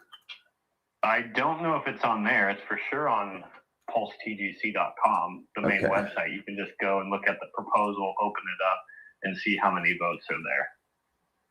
Right. Defeated. I'll look at the defeated ones. Yeah, if anyone creates a proposal, feel free to reach out to a lot of the people who participate in it. Because we constantly are having discussions, and if you have an idea or anything like that, feel free to put it out there and let us know that you had a proposal that you put forward, so it's on people's radar, right? Because if they just kind of pop up and we don't know who it is and what it's about and what your plan of execution is, it makes it very difficult for one to notice it, and for two to get people to vote on it too. Okay, yeah, this proposal had one supporter, which was the person that put the proposal in, while ending in 129 alpha. Okay, yeah, if that's someone listening and they had a specific idea, bring it up to some people, right? I know you maybe are trying possibly to be anonymous with it, but a private technically anonymous conversation if you're not doxxed, just with your plan of action. And, obviously we could dig into your wallet just to see if that wallet is someone we trust to carry out the action. Sure. Usually if you're in the top 100 at this point, 2.5 years later, you're a pretty darn strong holder. So I don't think we would really have too much of an issue there. But there's checks and balances with that system. And, and yeah, if you have ideas or whatever, reach out. Right on. What prairie was it? I only see when I go to the DAO, I'm only seeing under defeated one actual proposal on TGC. And yes. It was ended on 2.7. Yes, that's it. I mean, that must be it. It's the only one there. Literally. Yeah, and it would have been different anyway, because it said absolutely nothing. It just said buy and burn. Okay. So yeah, that's kind of where I was getting, Mando, is sometimes it's worth like reaching out to the people who have been in the DAO for 2.5 years now and having a conversation, right? Like the people who have been active in the DAO for 2.5 years, they're constantly talking, constantly brainstorming, constantly coming up with the best use case for the DAO to be most successful for pTGC. So by just coming in and putting that there and we have no information, it's very, very difficult for one, for us to notice it. And then for two, to get positive votes on it too, because no one knows. Good question, Adele. At the same time, I think it's just good to understand that we don't need buy and burns in quotes. Like if you're doing a proposal, make an actual proposal that actually is not something that the DAO just carries out every day pretty much anyway. Right? Like put some details into it is what you're saying. Well, yeah. I mean, like that's all the DAO ever does is do buy and burns, right? Like, right. So why would we have somebody come in, just no name or proposal guy, just send me 100 million posts. I'm gonna in quotes do a buy and burn for y'all. The holders of the community know that that's what we do all the time. So, what I've found, Mando, is a lot of people who make proposals like that don't even understand how it functions. Like Correct. They don't even understand how the DAO functions. They don't even know that like the contract would be sending their specific wallet the funds, and it's up to them to actually carry out the responsibility. What I've found is a lot of them just think it's like a suggestion board. And that's also kind of a problem. Like if you don't fully understand the contracts that you're interacting with, you're not getting the revenue. You shouldn't even be there, right? Like exactly. We have a Telegram, we have a very accessible group of people who have been kind of participating in it for a long time. Like reach out and have the conversation like in a private setting. You don't need to do it in a public setting. But if you don't want to, there's a lot of people who do make those suggestions, like just publicly in the TV and stuff like that. Like, hey, I think this is a good idea. Hey, I think that's a good idea. And I feel like a lot of people think that's what the DAO is, but that's not how this DAO functions. That's how a lot of other DAOs functions. They're just like a comment board, and then the funds all go to a specific wallet no matter what. Like the funds just drip into a wallet and it's just a comment board, and that's like a DAO. But that's not a real DAO. That's literally just a comment board to where anyone could type, but it's still up to one individual entity to carry out whatever they want. Our system is actually a legitimate decentralized organization to where if there isn't an individual entity that technically will receive the funds forever no matter what, right? That's the problem with most DAOs out there, is it's just a comment board. And I feel like a lot of times people think that this DAO is the same as others, to where all you're doing is not even like, they think that they're pushing 100 to a specific wallet, not their own. They don't even know they're the ones that have to carry it out. Can I ask, can I switch gears for a second? Shoot. There's a lot of focus on the buy and burn and things like that. But right now with the prices where they are, which are phenomenal, and with holders earning a lot more in tokens because the price is down here in the 20s. What part of the site can we go to see how much tokens are going out to the holders on a daily basis right now? So the rewards? Correct. So because the truth is that rewards down here to me represent a good percentage of tokens that are going into what I call strong hands down here, and represents a lot coming off the table. That's not the same as like the buy and burn where it's 13.5% or whatever gone. But what is the actual protocol taking off the table and putting into strong hands right now, like on a daily basis down here? In tokens or dollars? No, in tokens. I don't care about. Yeah. So I know on the pTGC-UFO dashboard it says dollars. So let me look at the new site to see if the new site, I think the new site also has it in dollars, not tokens. Just to, let me look though. That's how it looks to me. Yeah, I'm more interested in tokens. I want to see how much distribution to the loyal holders.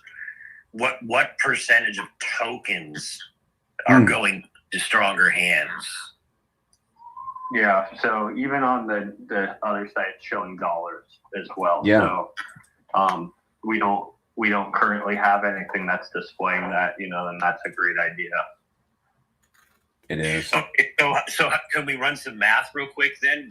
Let me look into pTGC too real quick. We have a lot of different sites, so let me see if the pTGC has that real quick too. Good call.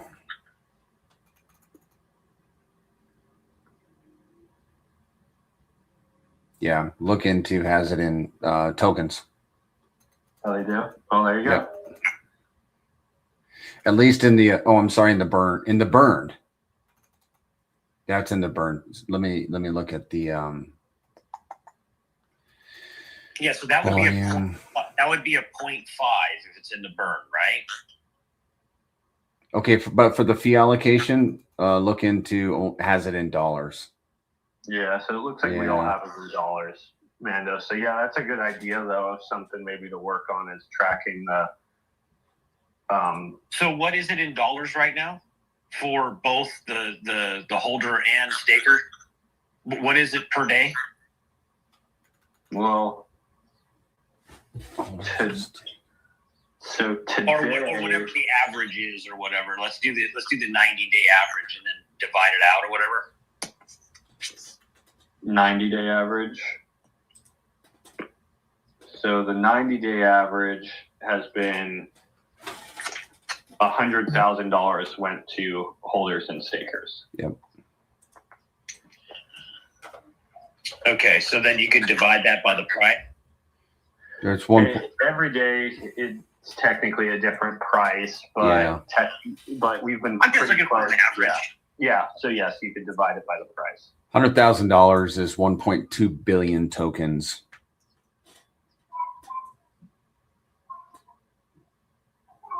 So 1.2 billion tokens. Yeah, but that's that. Yeah, go ahead. If you divide that by 3, that would give you a monthly. Mm-hmm. That's current price. We've been trending down for those 90 days.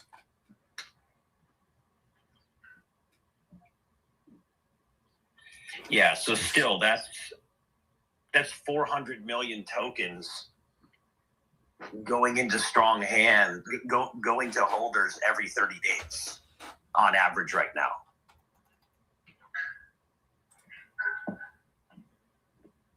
Correct. That is another metric that I don't think that we have to give enough weight to, because either those tokens are being sold back in, which is generating more revenue, but I don't see that happening. I don't see a lot of that happening. But think about that. That's almost 500 million tokens going to the holders every 30 days at the lowest volume. That is true, man. And there's only 10 billion in the LPs. Yeah, that's a good point, Mando. That's really good. I hope Shock is listening. This is what when you start to come down here to these lower levels in terms of market cap, this is what dramatically helps to raise the price floor from not from a burn vantage point, but just from if a percentage of these tokens aren't going back into the market, which I know for a fact they aren't, then that's a massive amount of pTGC tokens, which are miners, that are going offline as well.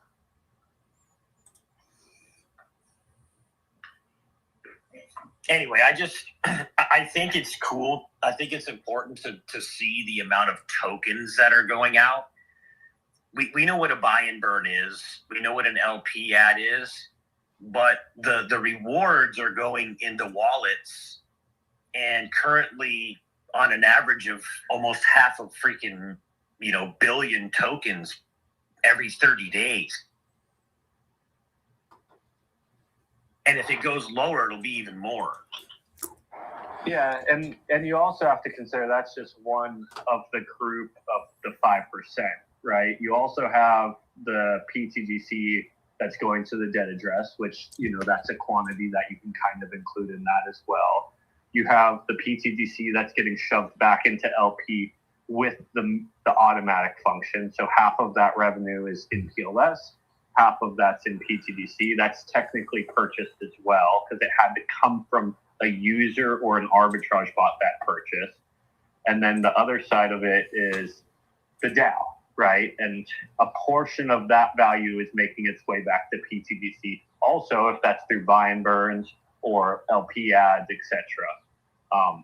Not all of it, obviously we need the other side for LP ads and stuff like that. But like you said, a good chunk, and maybe that's something that we can look into, is not only the dollar figures, but like the quantity of pTGC that's being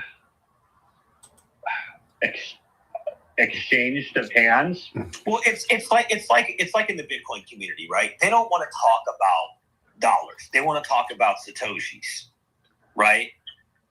And it's because against the dollar, like Satoshis are just superior. I mean, since the inception of pTGC, what has been more superior, dollars or tokens? So I just think it's a metric we're missing. Shaka said he's going to build something into the site. It's into his site. It's difficult to pin down because the price fluctuates, but he'll try to get something on the site that will reflect the tokens that are being distributed. Awesome. Yeah. So if Shaka is listening, one thing I've noticed is like a lot of those sites not only track what's happening in dollars, but it's also constantly tracking what's happening in tokens.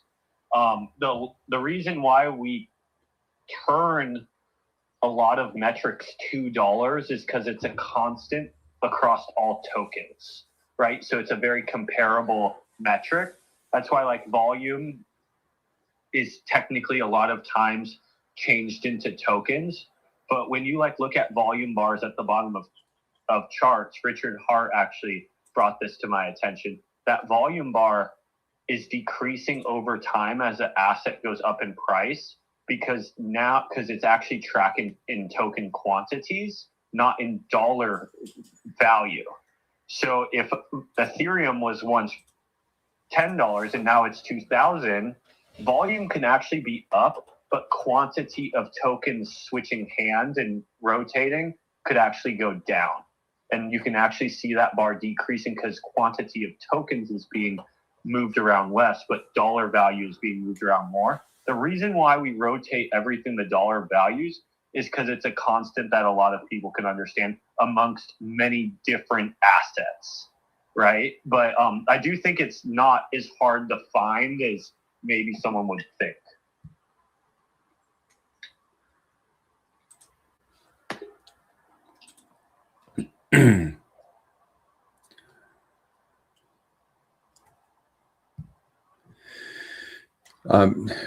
Polygon asks, are proposals announced on any socials?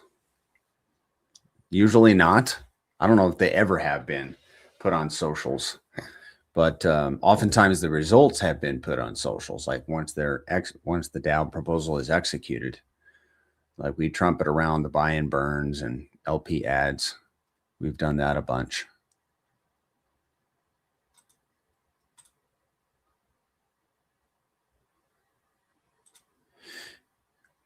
Apocalypse asks, can you connect internet money to pTGC for staking? Yes, I've done it.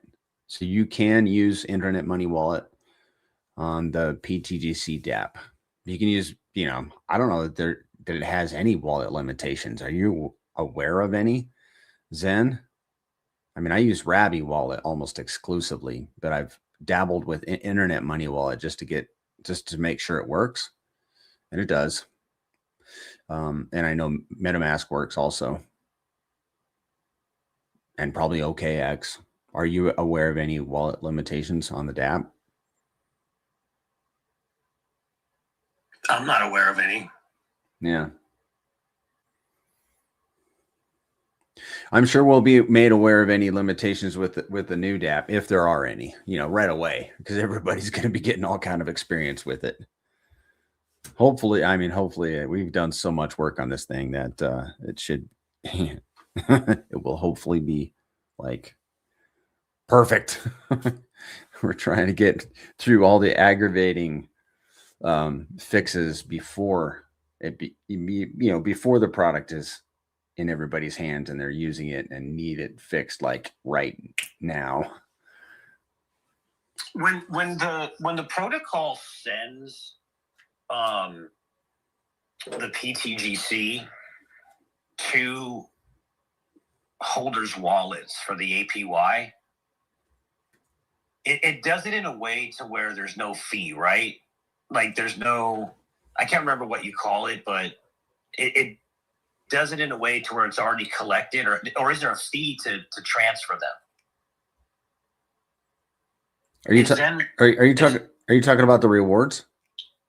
Yes. Okay, so the referral rewards, my understanding, you can jump in, Zen, if you're there, if you want to, but my understanding how it works is like if you earn in rewards for referral rewards, if you earn 1,000 pTGC. No, I'm not talking about that. I'm talking about the system. Forget referrals. Oh, okay. Yeah, I'm a holder. Uh-huh. I'm staking. I'm receiving pTGC.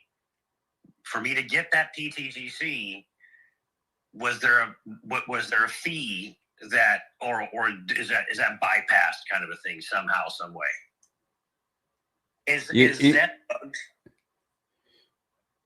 Sorry, I have kids screaming and crying. What was the question? So when we earn as a holder and staker, we're getting pTGC in our wallet. When the system sends us these tokens, the contract is excluded from fees, if that's what you're asking. So the contract sending us our APY, there is no fee to do that. Correct. That's nice. Okay. Yeah. Yep. That's all I wanted to know. Sorry, Prairie. No, that's all right. But interesting that the same is true for the referral rewards.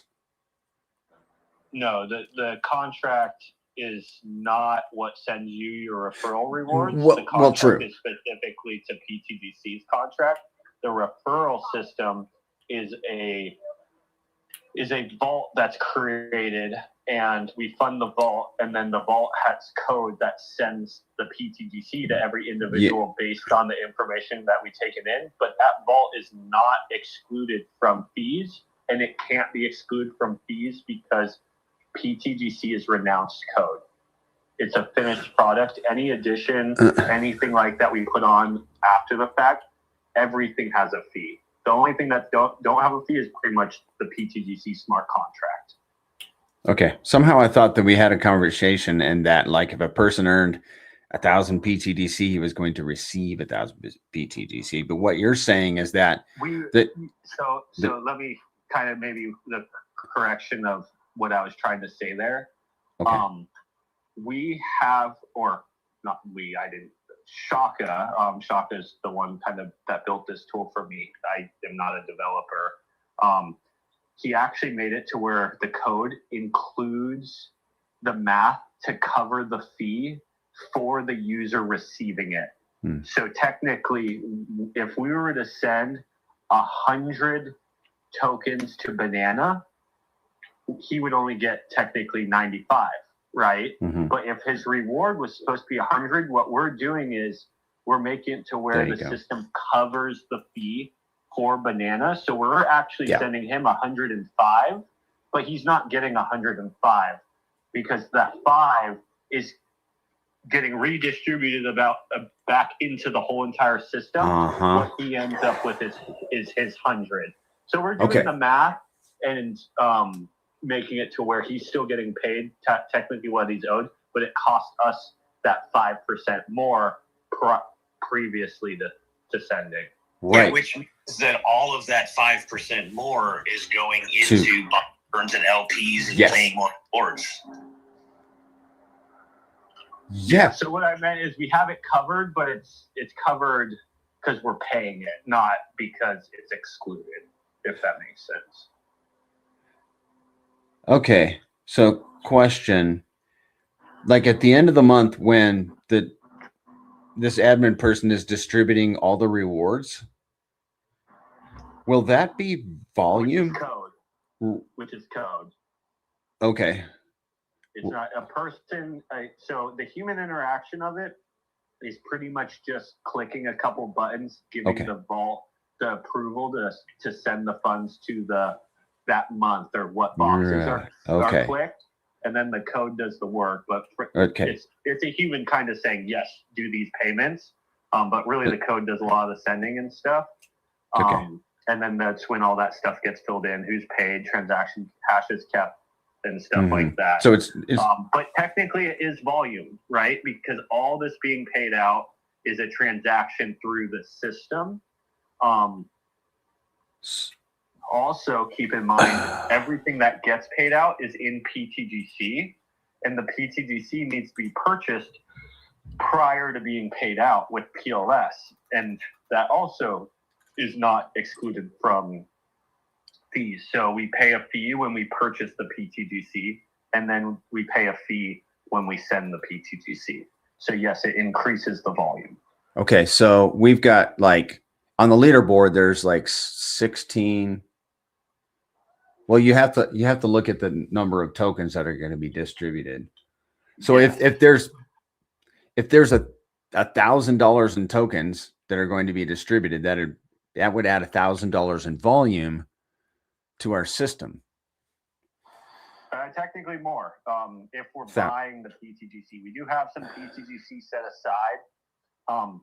So we don't technically need to buy it right away, but we can. And how the process will work is there's a vault, and then we look at how much needs to be paid out for that month. We fill the vault with that quantity of PTGC, and then we click the boxes that need to be paid out for that month, which would be pretty much the month box and who's all unpaid for that month. And then the code will send the PTGC to every individual based on how much they're owed. And obviously there's a fee there with sending that PTGC, and then we keep track of that transaction hash, and then pretty much the next month will carry out, and then we get all the information, and then at the end of the next month we do the same process again. We have to either have the PTGC or buy the PTGC, send it to the vault, and then we pretty much initiate the code to send to everyone based on the new information of the new month. So we're going to create volume on pTGC a couple of different ways with this new system. Yeah, you have the purchase of the pTGC if it's getting purchased, and then the send of the pTGC as well. Yep. So, which really we're not tracking the sends. Like if you look at like the volume that we track on a daily basis, that's tracking swaps through the LP pools. If anyone sends, we are generating revenue off of it, but it's just not tracked. And maybe there's a way to track that, but we're not tracking it currently. I love it. We're going to be earning rewards from more rewards, more volume. Yeah, so when I go out and I bring in somebody for $100,000, and when I get paid, I get to make it rain on everybody. Yeah. Yeah. That's funny. Yeah, that on $100,000, that'd be $2,000 in volume. Actually, like technically, if we buy the pTGC, it would be $4,000 of additional volume. Yeah. Yeah, man. It just gets better. Go team, go. It's a little nuance to the reward system that we didn't anticipate. More volume. Yep. What else will we discover? We haven't even launched the thing yet. There will be another discovery. Watch. A positive one. Hopefully no negative ones. No negatives here.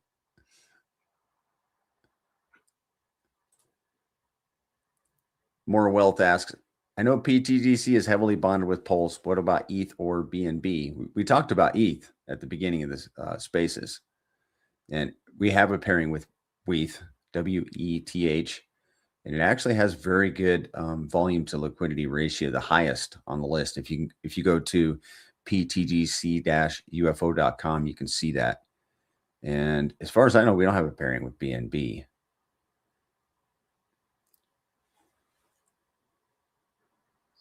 Yeah. So that kind of goes back to the previous conversation we had of like best use of this bear market if we're in a bear market, or just this time at low levels, that diversified approach, focusing some of the attention on creating the liquidity pairs with the legacy assets, because what we're seeing is they're great value generation sources for the system, and it's good to have liquidity with these other large players within cryptocurrency. So the DAO has already started in slow portions accumulating BNB, hasn't yet set up the LP pool, but working on it. Also accumulating ETH, and obviously I don't think it stops there. You know, we probably want to get some wrap Bitcoin eventually. We probably want to get some stables in LP eventually. And just kind of spending this time to work in that direction of getting all that stuff, not only focusing on buy and burns, not only focusing on reserves, but also focusing on getting LPs with other good assets out there. Not to mention, you know, every single transaction adding to the POS pair as well. Right on. I like this comment from Hexy Trucker. He says, in the spirit of Grant Cardone selling his jet for Bitcoin, and I heard about that. He says, I just sold my 2016 Toyota Camry for $8,000. Dolphin position in pTGC incoming. Good job, dude. That's amazing. I like to hear people sacrificing for their futures. You know, it always encourages me. I was once wearing a pair of shoes that I refused to replace because I didn't want to spend. Shoes are $100. I was like, I ain't putting $100 in shoes when I got shoes. I'm putting $100 in crypto, man. So I literally had, there were holes in the soles of these shoes. I had to walk around puddles. You might be spending $1,000 on back surgery, you know. You worry about your $100, then you gotta pay all that. My wife literally tore the shoes off my feet one day and threw them in the garbage. Physical therapy is pumped it. He's like, damn, I wish I would have fucking pumped it. I'm fit, man. I was just messing. Yeah, I hear you, man. But I love that, man. I mean, I heard about the ETH and BNB. I think a lot of people have heard my stance on it. I think that I won't go into too much detail because that's for subscribers there only, but I don't think the low is in at all right now. This is like the hopium stuff. But I don't think it's going to be as bad as everyone thinks it's going to be either. So I think it's both parties. Bearish times are meant to screw the hopium and also meant to screw those who are too bearish. So it's no different than Richard Hart screaming 10K and pray and it never happened. You know, it's the same concept. 34,000 is not going to happen. So with that said, I do think we should be very what's the best word there? Aware not to DCA too early, mainly because they're going to be, you know, you don't want to blow your wad all in the beginning just because you see it bounce. So we do got to be very aware of timing and strategic planning on that sense, because there is some market awareness and some market things that we should be paying attention with that doing. I think BNB is perfect personally, way more than ETH, because I right now, should I say this? Yeah, right now, BNB is strategically set up to be the Solana of last bull market. I see it happening right now because what was happening with Solana? Everyone was hating on Solana. It's over. FTX, blah, blah, blah, blah, blah, blah, blah. You name the reason.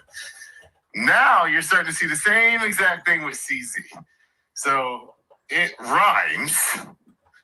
Most likely, the people in this space will react the exact same way. Therefore, we should probably go the opposite of what everyone's saying, what not to do. So I remember I made a tweet, I think it's under Mando's post, and I said, you know, the thing about BNB, and someone responded, don't you see that CZ was a reason for 1010, blah, blah, blah, blah, blah, blah. 3 weeks later, it comes out that everyone was paid to fund CZ. So it's like you literally got to look at it what it is. Finance is too big to fail. Let's be for real. Like, it is what it is. Finance is too big to fail. The chart is up and to the right. To Ethereum, it looks like a freaking ridiculous rocket ship, and it doesn't look like it's ending anytime soon. So it's just been outpacing Ethereum from the beginning, and those are the kind of assets you kind of want to be in. I do understand the idea of diversifying. I would just throw out there. I would throw out there that diversifying is good for, you know, making the what I want to say, making the system money. But just realize, if you look at the long-term chart, I'd rather personally be in. Richard Hart said this right. Sometimes diversifying isn't the key, which I do think it is the key in this ecosystem. But if we could get BNB as thick of a LP as Hex or Pulsex, and then move to the next one, I think that is the best thing to do, because we don't know when this bull market will end. Exactly. Or bear market would end, and it would really suck if we like over diversified, but we could have had a nice thick pair of like BNB at the bottom. So that's kind of, I just want to kind of put that out there to think about that kind of stuff. Also think about, you know, what's next. Once we make BNB number 2 or 3 or 4 in the list, or whatever, you know, whatever that decides to be, whatever the community decides to be, I would say, like, what's next? I'm going to throw this out there, and I'm going to get a lot of hate on it, because I know the Richard Hart ecosystem ain't going to like it. But Tron is another coin that has been up and to the right and has not come nowhere close to its all-time low since 2019. It's even better than BNB, but nobody talks about it. Why does nobody talk about it? Well, did you know they have billions of dollars worth of gold for a gold reserve? Did you know the number one used blockchain on USDT that is used is actually Tron?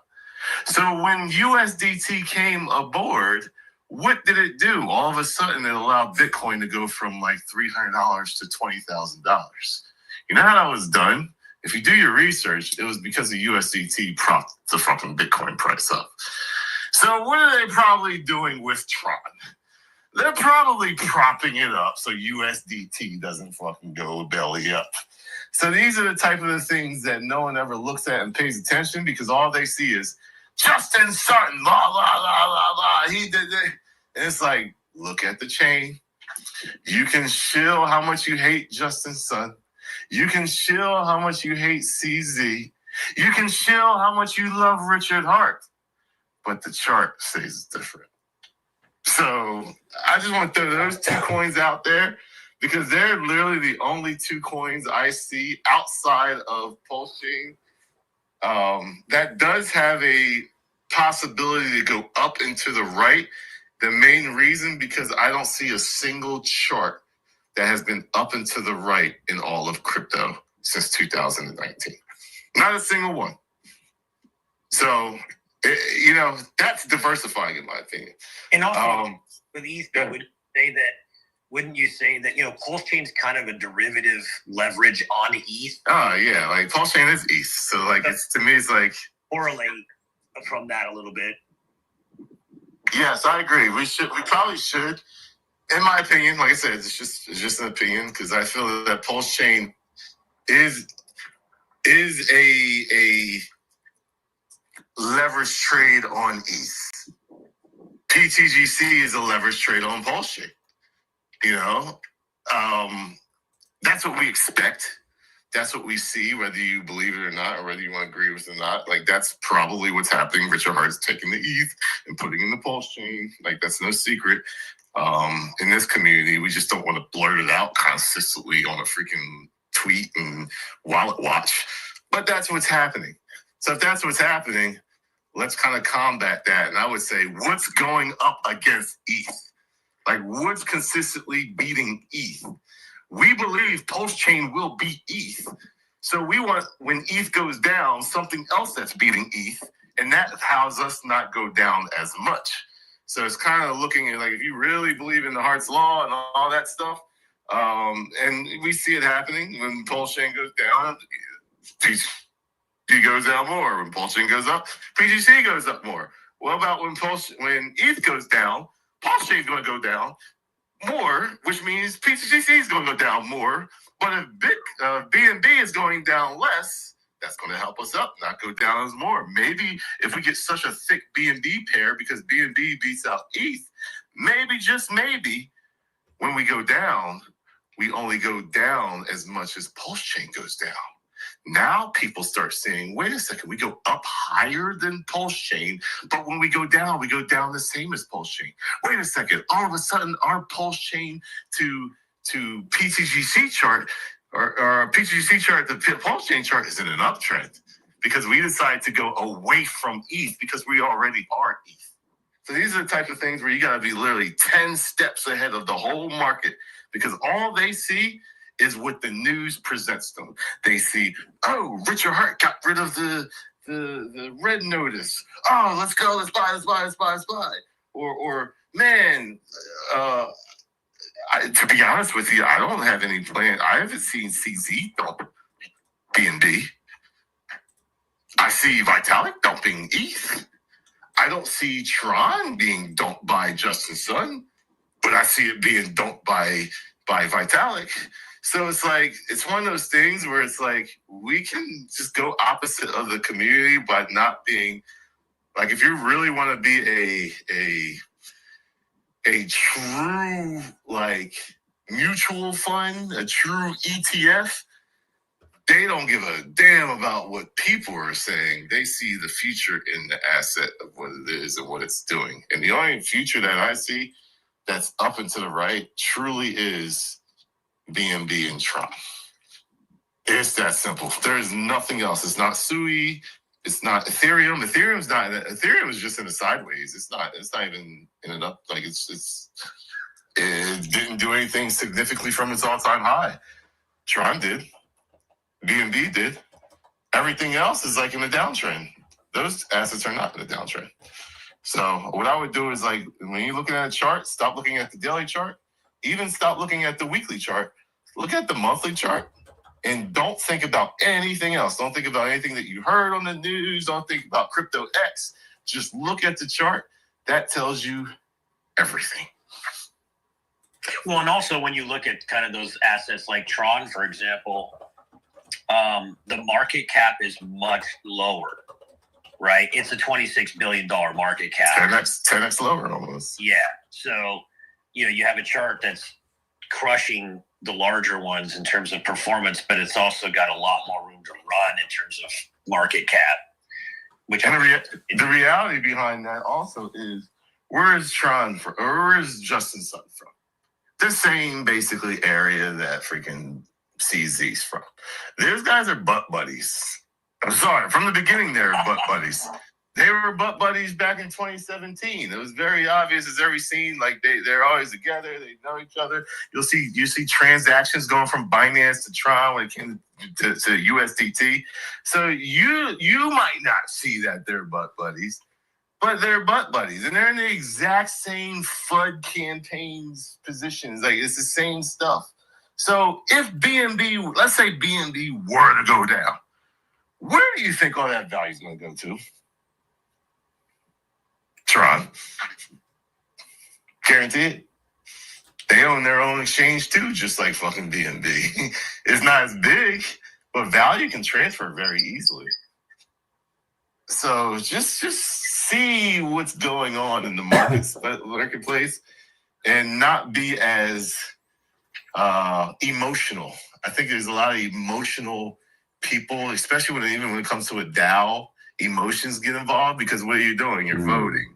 What are you voting for? You're voting on what you think is the best. When what you think doesn't happen, you get emotionally outspoken. It's no different than politics. I'm a Kamala supporter. Well, guess what? Kamala didn't win. All of a sudden, you just fucking... He thinks he knows everything. Throw that out the window. Does the S&P 500 care about who's in office or not? No, it's up and to the right. It doesn't give a damn who's in office. So that's how I believe pTGC should treat the situation. Charts. Pay attention to the charts.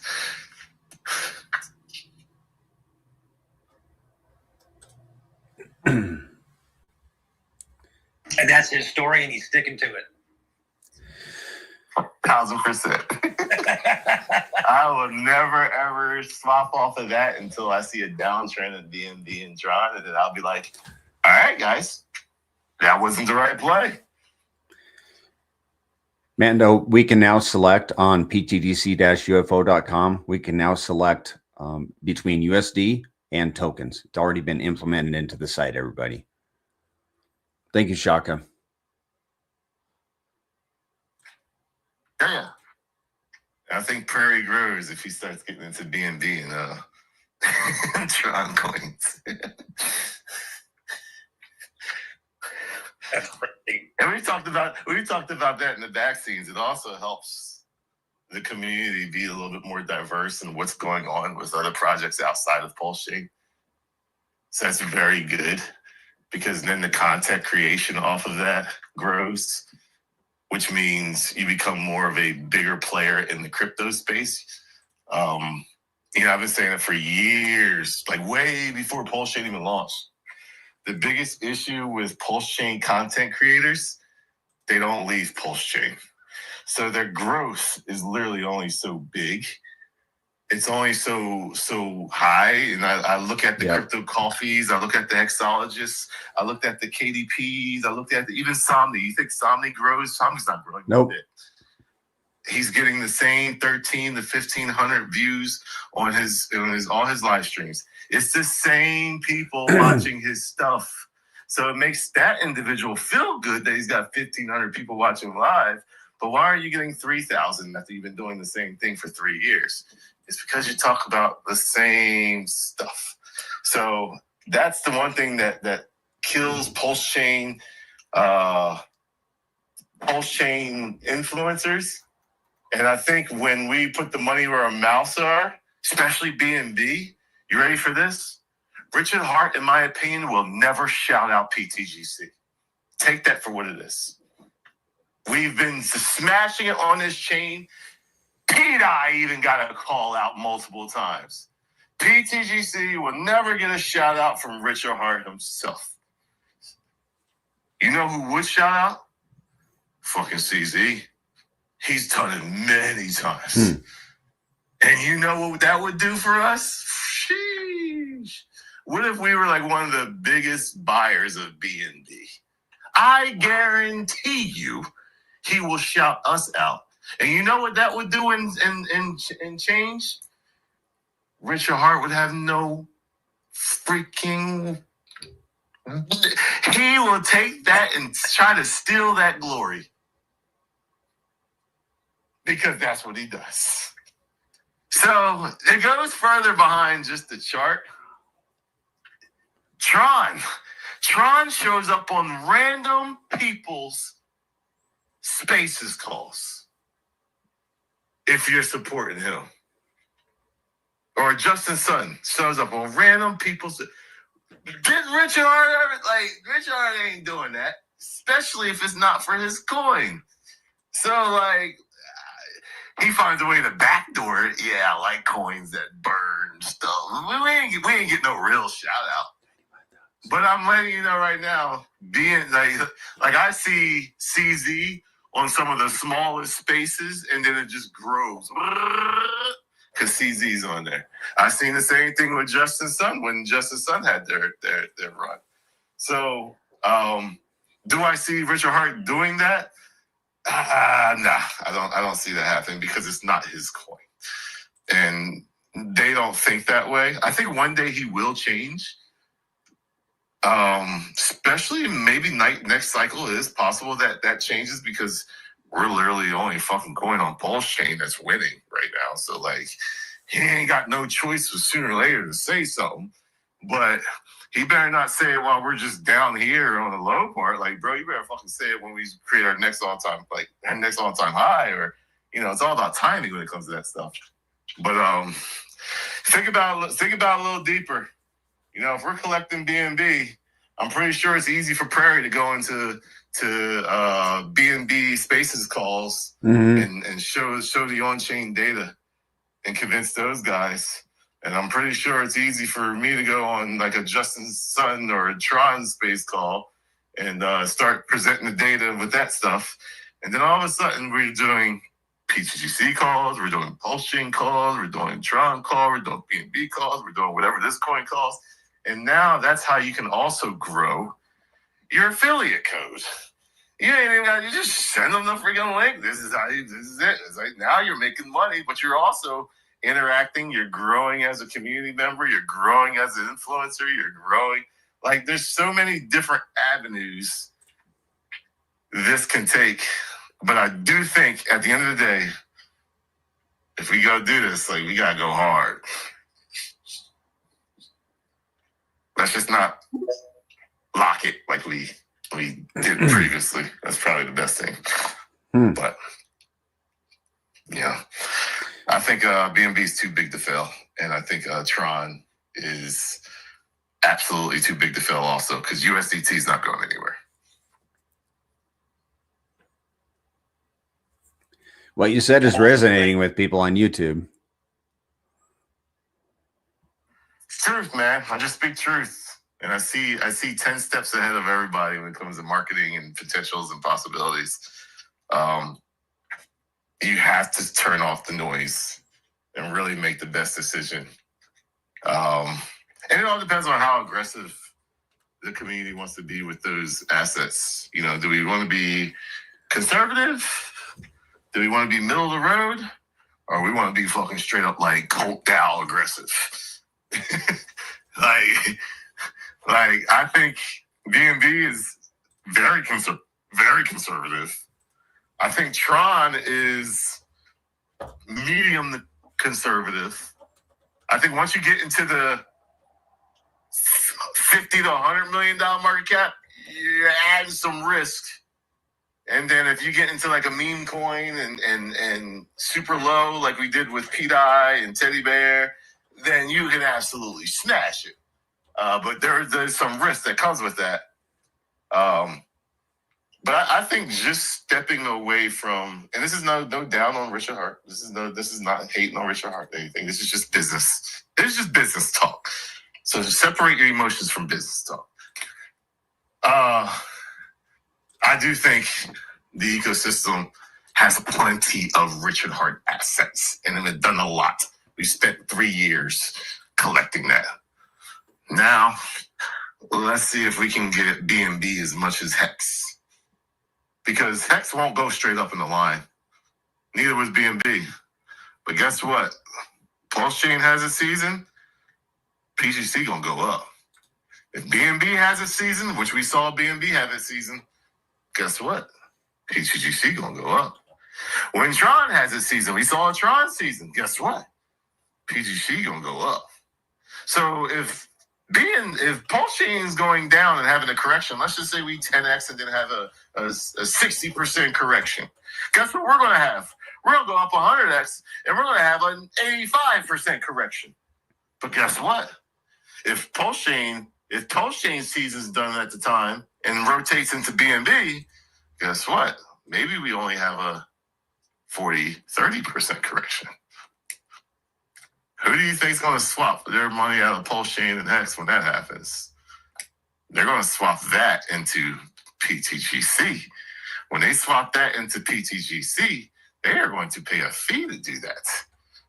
And every time there is a rotation, please come and swing trade, and please come and trade, and please come and do your thing. You know why? Because you're going to pay. You're going to pay to do that.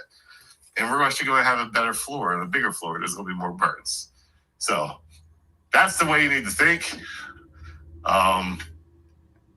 In my opinion, that's simple. Well, Moon, I also think that, you know, if I'm going to talk to my uncle who's done billions of dollars in real estate, or my other uncle who's owns a motor car company, or just prominent people, you know, we talk about pTGC being an index, but from multiple different categories. You know, it's an index of Pulse Chain, but the way that works is that those assets on the chain are so heavily correlated via reflexivity that they all just kind of do the same thing from that vantage point. Yes, it's an index of tokens on Pulse Chain, but those tokens kind of all run in lockstep with each other. To be able to go to somebody who's kind of a higher net worth individual and set the table for them about pTGC. And when I use the term index, then I can say, look at the amount of BNB, right? Look at the amount of Bitcoin. Look at the amount of Tron. Look at the amount of legacy blue chip assets. It's not the same kind of an index we're talking about anymore. It's a much more prominent type of index. But on top of that kind of an index decorrelates us from the correlated price movements of Pulse Chain only tokens, which supercharges revenue generation in the system's design.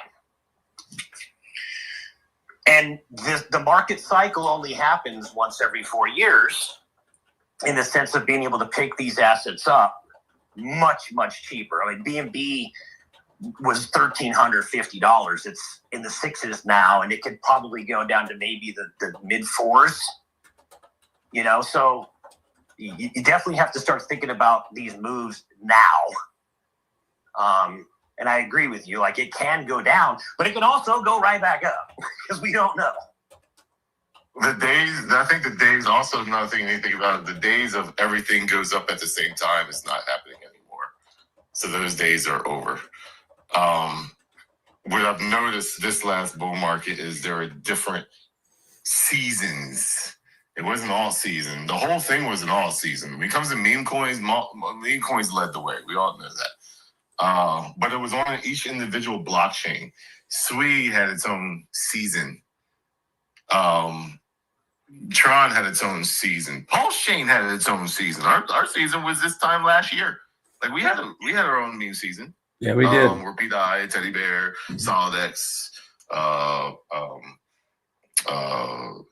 pTGC, Atropa, like all that stuff was mooning and doing very well. Believe it or not, I did the numbers the other day. Pulse Chain actually, in my opinion, was ranked number 3 in all blockchains when it comes to seasons. Whoa. You're welcome. You're welcome. Moon King, you're welcome. But anyways, let me pat myself on the back a little bit for that. But, let's really think about it. How many coins on Solana went to $1 billion market cap? They're number 1. Probably 3 or 4. I could probably think of the top of my head. How many Ethereum coins went to $1 billion market cap? Do you want to count Pepe as the bull run? Yes or no? I think Pepe kind of got born in the bear market of Ethereum and then went up there. But outside of that, that's it. Tron, how many coins went to $1 billion market cap? Not one. They had a few going to the hundreds. But Tron itself smashed it. So Tron was one of the only layer 1s that smashed it, where the meme coins didn't do that crazy, because it really was like a season for like 2 to 3 weeks. BNB had 1. Outside of that, let's talk our numbers. PDI went to an $880 million market cap. You're welcome. Teddy Bear went to a $120 million market cap. pTGC 330. SolidX, I don't know where that ended at, but that was up in the hundreds. Most went up into the hundreds. We did have a nice, good season. And when you rank it amongst everyone else, I would probably say Solana number 1, BNB number 2, Pulse Chain number 3, Tron number 4, Sui number 5, and then everything else. So, we did absolutely smash it. But if we had some BNB, if we had some Tron with that, I do think we would have smashed it even more, because we would have been able to, we just killed it. So BNB's attached to Aster. Well, what if we grab some Aster? Like CZ's buying Aster by millions of dollars, telling you it's the future and what it's going to be. What if we had some Aster with that also? That's their quote unquote main DEX. That's probably going to bring the most money outside of Pancake Swap. Grocket. What are the top 3? What are the top 3 TVL most traded on-chain coins on BNB? You're probably going to see Pancake Swap. You're probably going to see Aster. And you're probably going to see some protocols that we've never even heard before that's absolutely smashing it over there, because our ass is too stuck up our heads on a Pulse Chain. That's not saying that's including me. So I'm sure if I grok the top 5 protocols on Tron, the top 5 protocols on BNB, the top 5 protocols on Slide, I guarantee you have no idea what they are. Majority of people. But that's also something that would probably get us way more yield than a Hex. Because who's going back and forth with Hex? If Hex isn't getting any movement on the price action, there is no transactions going on there. So those are the stuff we need to think about. And maybe we say, okay, we'll concentrate on BNB and then the umbrella of 3 coins or the umbrella of 2 coins or the umbrella of 1 coin. And then we'll special on this. We already have our pulse chain. We got pulse chain with Hex, with P-Hex and E-Hex, and then P-Dye and Teddy Bear and Pulse Hex. We got like an umbrella of like 10 coins on pulse chain. So then we collect, BNB, and let's get an umbrella of 2 coins there and concentrate on that. And just remember, we're never going away from pulse chain. Every transaction burns pulse chain, so we're actually really not going away. So if everyone wants to say, well, now you're anti-pulse chain now because you're going outside the freaking ecosystem. No, you're not. Understand the ecosystem that you're in, or understand the FUD that you're giving, because every transaction burns pulse chain and pTGC together. So we're never going away from that, but we're increasing that umbrella. It's time to increase the family line. It's time to take the family umbrella and make it better and make that one whole thing with pTGC sitting on top, and we win. Zan, you there? Yeah, sorry you're listening to the beeping in the background right now. I have to run to my office real quick. But B-Roots, one thing that stands out to me that you're talking about is that every chain has like its own independent season right now. Obviously, when the entire market's moving up, everything moves up together to an extent. But then there's like these, in particular, like strong movement points on every individual blockchain when their like independent season is.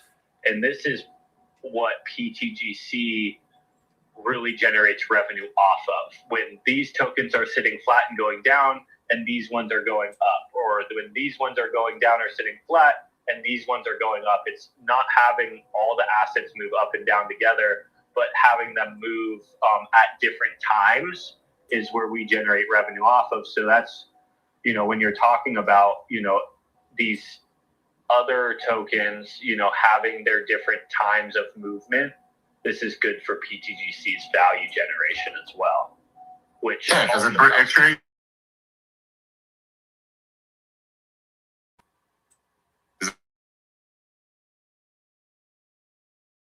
actually swing trading pTGC and selling it and going back into like a pulse chain or going back. People, you see it in the chart. When pulse chain topped out, when Hex topped out, what did everybody do? They sold that and went into pTGC.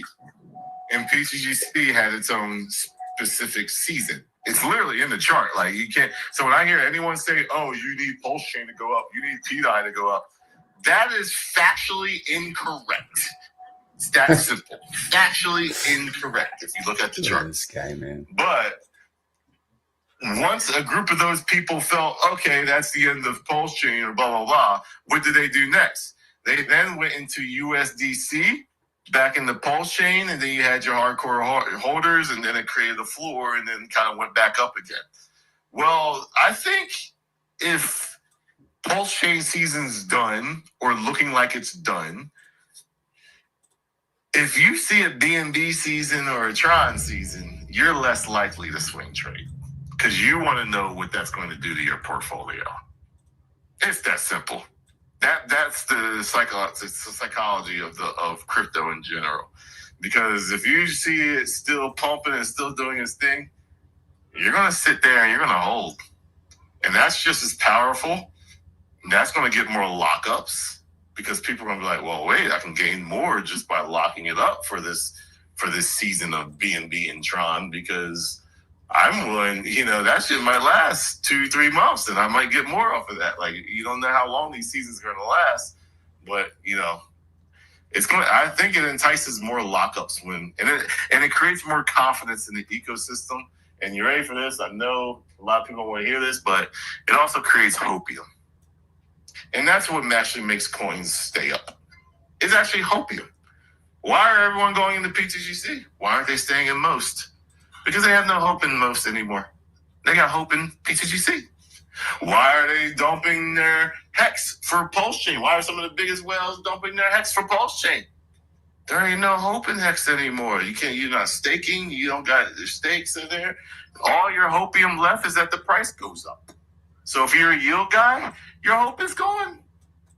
say all you're hoping is that Richard Hart unlocks at some point in time, and you don't know if that's going to be year 1, 2, 3, 4, 5, 6, 7, 8, 9, 10, 11, 12, 13, 14, 15. You don't know. So your hopium fades away. But if you're in an asset like pTGC that provides that hopium, that provides a chart that goes up and to the right, you're more likely to hold that coin because that coin is doing well for itself. And when more people hold the coin, you have a higher floor. When you have a higher floor, you go up and to the right, and your chart will look exactly like what BNB and what Tron does. Because the only reason BNB goes up and to the right is because since 2017, they have been buying and burning on the project, and they've been creating value under BNB with different projects like Pancake Swap, which also buys and burns, and projects like Aster and different things like that. And they've got CZ also, which is pretty much the crypto's hopium leader. So that's what we create, Those seasons create that. It creates confidence, it creates hopium, it creates yield. Like, that was kind of what I was getting at. Is those separate seasons create arbitrage, and then that obviously fuels more value. With those arbitrage opportunity, our DAO will fill up faster. They'll equal more APY for our holders and stakers. The buy and burn increases, the LP increases. That's why every time you see the season come on Pulse Chain, like every time you see Pulse Chain start picking up and you see volume naturally increasing, all those mechanics start to turn on, which helps force the price up even without additional human purchases. Obviously, human purchases is like the best fuel to the fire, but even without that there, when you see those arbitrage opportunities pick up on chain, you can actually see those arbitrage opportunities pushing the price up, along with users wanting to speculate. Yeah. It also broadens the more opportunities we have to do that, the better. It also just broadens the conversation, the professional conversation. It broadens the robustness of the system. Bottom line, think about it like this, man. Richard got a big sacrifice. He put it all in coins that are not his system, right? CZ just announced that they're going to be buying over $1 billion worth of Bitcoin over the next 30 days. They're doing the exact same thing we're talking about. They're not putting it all in their system that they built. They're going broader. That shows that you're just not all about your little thing. You're expanding your web, right? It creates partnership. It creates conversation. It opens up collaboration. It invites people that love BNB. Oh, you got a big fat BNB thing, or you got a big whatever it is. And at the same time, it's actually good for the system the way that this is designed. So it's not just a psychological thing or a marketing thing. It's actually a revenue generation thing at the same time. Yeah, that's kind of what I was getting at. Is there's all those highlights that B was just saying, and even what you were just saying with, when you're having the conversation with a legit investor and you're explaining to them what is in the web, what is in this index of an asset, and you list all Pulse Chain assets, someone else, larger players, they want to also be diversified to some of the other big players within cryptocurrency, not all just Pulse Chain assets. So we can equal that diversification. And as B said, you don't want to diversify into things going down. So that's not the point. When we say diversification, we're not just diversifying in anything. We obviously want to diversify in things we think will be successful, but not only give people within their pTGC portfolio, because by holding pTGC, they technically own a share of all these assets. We want to give them the assets they want to hold, but also we want there to be assets that kind of move at different times, because this is the fuel to the machine. If we have assets that are going up and down at different times, that's good value generation for the system.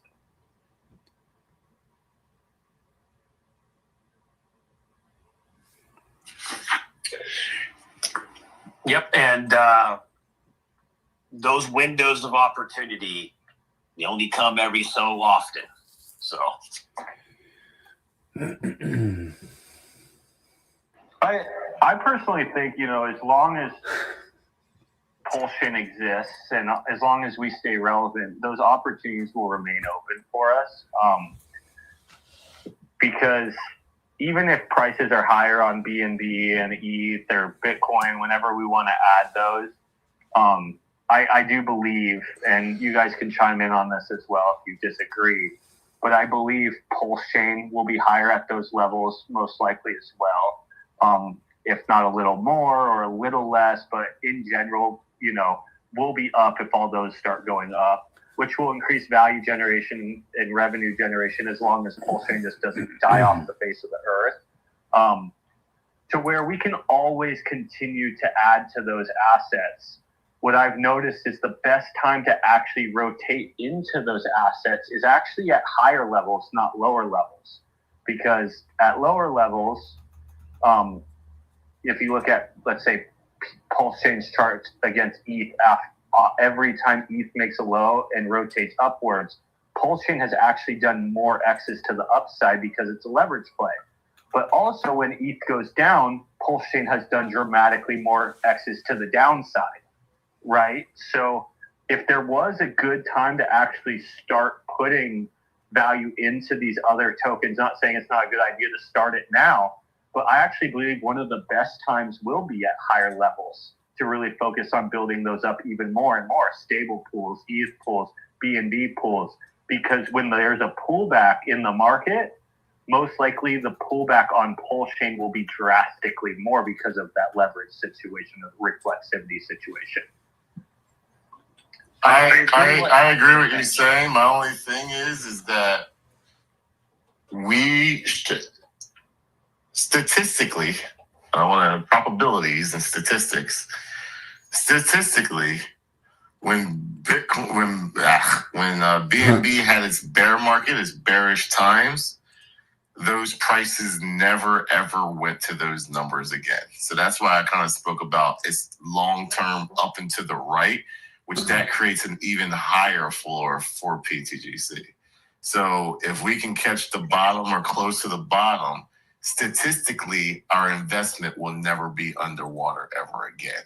that's exactly For right. pulse chain, we can't statistically say that because pulse chain, Ethereum did go to a new all-time high. Pulse chain did not. So I'm not saying pulse chain will not go to its new all-time high, but I'm saying if we can get BNB number 2 or number 3, and it never goes to that level again, it's possible BNB could be our main pair. But not only that, B, and I disagree with about 50% of that, Zen. But not only that, B, when do you create an LP for maximum value? As low, for sure. As low as possible. You have pulse chain at all-time freaking low. So if you bond BNB at basically the 300-week moving average or the 200-week moving average at 650, maybe, it could go down to 450, and you're bonding it with pulse chain at all-time lows, and then reverse, you just massively maximize the revaluation velocity on that LP. So from that vantage point, that only happens once every 4 years. And we don't know as it matures, like B said, you're probably never even going to see it come back down to that level again. Maybe even for pulse chain. Pulse chain, pulse chain could go into the second cycle and just do its thing. And these LPs, you're going to win anyways. you're trading now, you're just like, oh my God, we just stole the LPs down there. What we're doing is we're creating insurance. So Absolutely. This is the hopium that I'm talking about. Like, let's be for real. What is the on pulse chain, not pTGC? I think pTGC's spirit, as far as community spirit, is high as it actually can be. Like, it's way higher than anyone that's in Hex. Like, I listen to the Hexicans talk, and like, it's just like running around with, without a head on their shoulders. There's actual excitement for pTGC. Yeah, that's what I mean. You talk about pulse chain, it's like, let's pray for pulse chain, or I'm broke and we're wrecked and blah, blah, blah, blah. But us here at pTGC, we're actually smashing it. And those that are down are actually dollar cost averaging because they see the ability of pTGC. So I think that it is possible. I'm not going to, it's insurance. I'm just going to put it as insurance. I'm not going to say I'm not bullish on Pulse Chain, blah, blah, blah, blah. But what if it goes back to SAT price and that's it?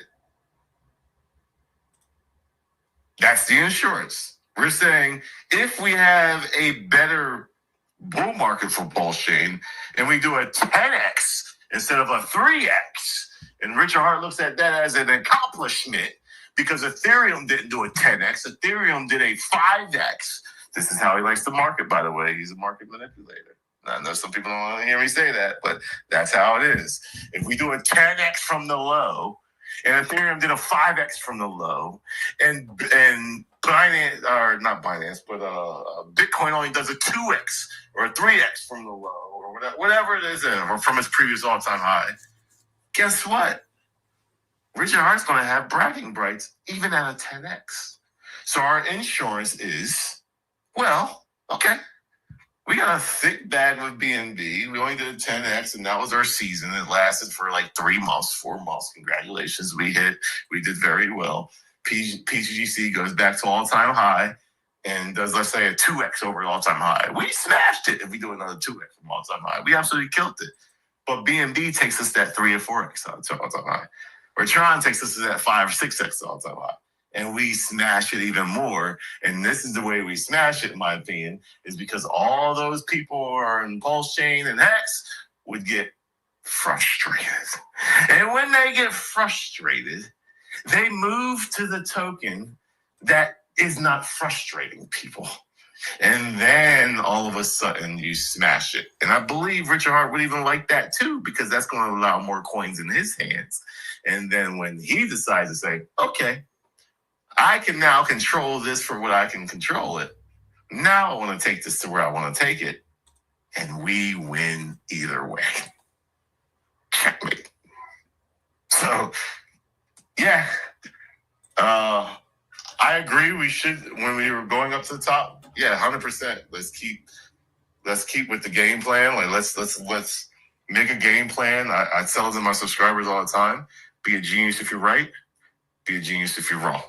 That's the game plan that we're trying to create right now. Even when we're going up, have a game plan if Pulse Chain's doing better. Have a game plan if Pulse Chain freaking sucks. Like, this is the type of like game planning that has you win in crypto season after season, after cycle after cycle, after, year after year. This is the stuff that makes us win. I like the idea of still buying, kind of like what Zen said, 1,000%. I also like the deal of buying it when it's low, because I think I think BNB does a minimum 10 to 15x from its low when it does do its low. I think Aster might, if the whole privacy thing becomes a thing, Aster might be a top 10 coin. Because I don't think CZ lets that die, but we observe that. I don't think we buy that right off the bat. Like, we observe what's going on and pay attention to what's going on, and that's going to help us become a better community. That's going to help us create better influencers, because they can report on that stuff or what's going on and can make better decisions. So I want to push all. I do want to push all influencers for pTGC, and not just let me do it or Prairie do it. Like, people step up and just report stuff, man. Like literally just start getting out of the ecosystem. I promise you, it makes you smarter. It makes you more aware. We've seen it with Richard Hart himself. We've seen him. He's probably one of the smartest men in crypto, but he was like a year and a half late on pump.tires because he's not on the know on what's going on. He was also late to the privacy thing. I mean, I know ProveX is not really a privacy protocol, but you can kind of put it in that statute a little bit.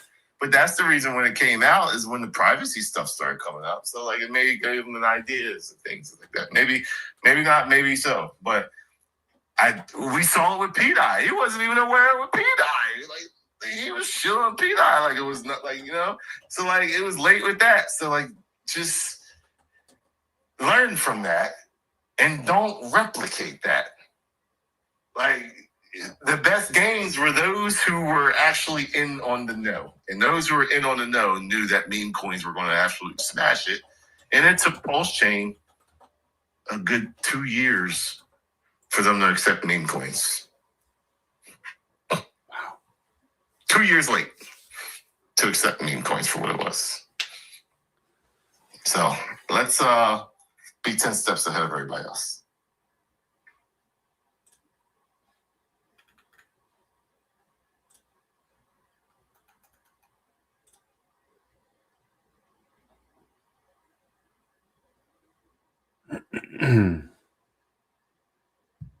Guys, got anything else on that? Got anything on YouTube, Bray? Nothing on YouTube. Yeah, I think it's interesting. You know, Richard asked to write CZ. Richard, out of all the guys, Richard's kind of, you know, tweeted a lot at CZ, talked about him a lot. So it's, you know, there's just a lot of outside of the boxness that needs to be done. It's tough because the community kind of follows Richard's heart, and he kind of hated on CZ a lot. So I understand the toughness of making BNB controversial. It is controversial because of that. The crypto community, I think, is like 75. No, I actually think the crypto community is probably like 80%, 20% for CZ. Like, majority of the crypto community likes CZ. I think there's very few people who don't like CZ. Zen, you get what I was talking about, though, about obviously creating these LPs at like all-time low valuations of the chain and getting those bondings in there, and then, you know, very close to all-time, like to lows, cycle lows with these other assets, whatever they are.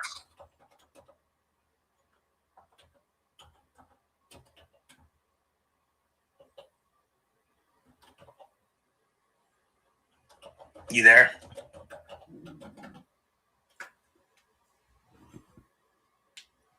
I see a bunch of people with mics off, but I don't see any talking. It might be Rick. I don't know if Zen's rugged or what. It's like he's been kind of chiming in and chiming out today.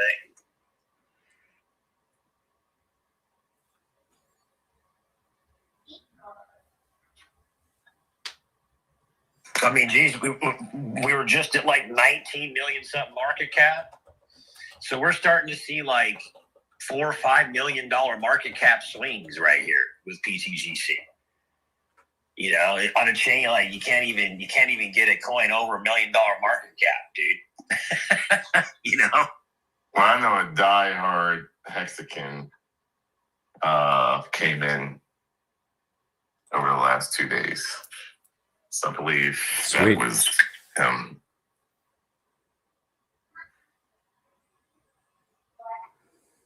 That's why I said that $20 million market cap is going to be like gold for a lot of people. A lot of people are eyeing that number down. Personally, I think we should make him buy at 25, but we got to save the 20 mil. There's going to be people coming in at 20 mil. They see for what it is. We're the only project. It's crazy because we're the only project sitting over a 10 mil market cap. I won't even say 20 mil market cap. Are there any other projects sitting over a 20 mil market cap right now? That's just like legit. On Pulse Chain, right? On Pulse Chain, yeah. What would you define as legit, right? It's you know, I would say as big as a community of at least 5,000 people. None on my watch list. I'm not looking at the whole chain, but I've got a lot of tokens in my watch list of all the popular ones. pTGC, of course, you got the cores. Beast is 46 million. I don't know what Beast is. How much liquidity does it have? $337. Exactly my point. Okay, yeah. That was Just, that's what I mean by legit. Like, There you go. you're actually doing Okay. it. that's why I said that. Yeah. What's legit? My first question on anything pulse chain is always going to be, how much liquidity does it Yes. have? Because everyone wants to freaking, oh yeah, we're up this much. It's like, congratulations. You know, the top 5 people can, not even the top 5. Like, just, if you're sitting at a 40 mil market cap, if you're sitting at a 20 mil market cap, if you don't have $1 million of liquidity, you're not legit. And to be honest with you ready for this? Most was barely legit because Pump That Tires doesn't put enough liquidity in it. And when it launches, you don't add liquidity into it. It's freaking going to be a big, massive pump, but the dumps are going to be worse. And that's the reason why most is sitting where it's at right now, because there's no freaking liquidity in the thing.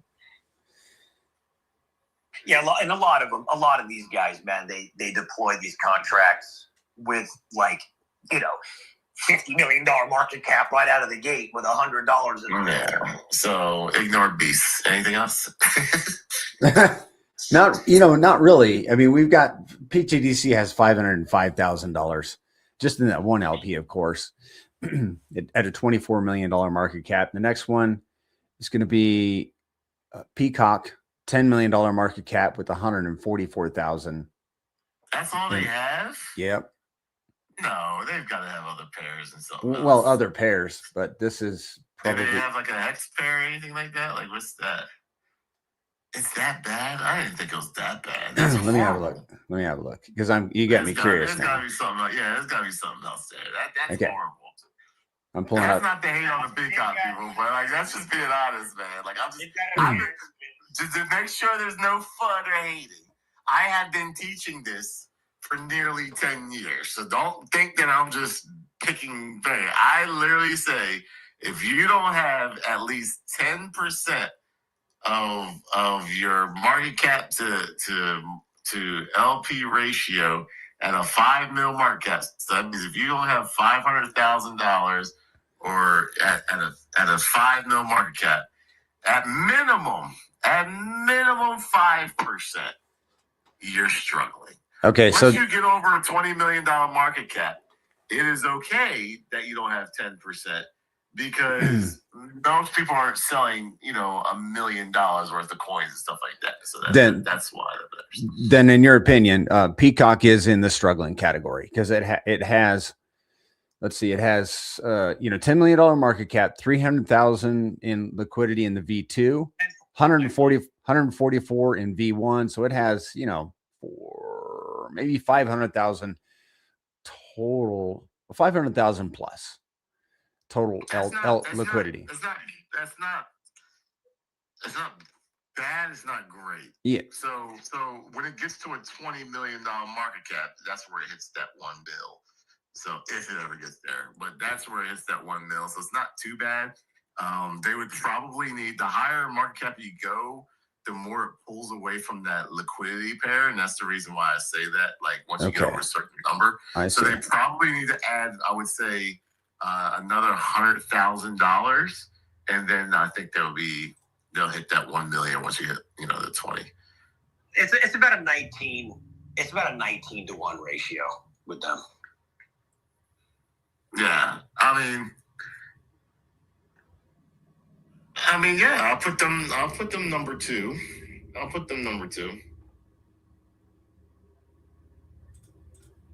Obviously, we're talking outside of, Hex and Pulse X and Pulse Shake. Yeah, I would put them number 2. And then just like, it seems like it just falls off the freaking, like, that's it. So like everybody else is just kind of like irrelevant. I guess you could put Teddy Bear, but Teddy Bear's liquidity is in the shitter. Like it's done for. Not to mention you don't know when Maria's going to pull. So like that. I guess you could throw PDI in there. What's PDI's liquidity situation? Let's have a look. This is throwing out all emotions, by the way, guys. When I talk about PDI, we're just strictly talking numbers. $55 million market cap, $65,000 in liquidity. But we can look at other pairs. No way. There's no way. I'm not believing that. Nah. let me check this. Market cap. Okay, market cap. Why did it say that? 4.2. Oh, I'm looking at the DAI stable coin.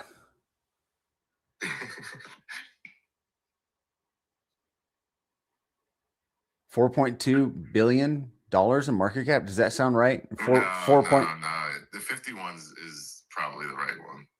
It's probably anywhere from 30 to 51.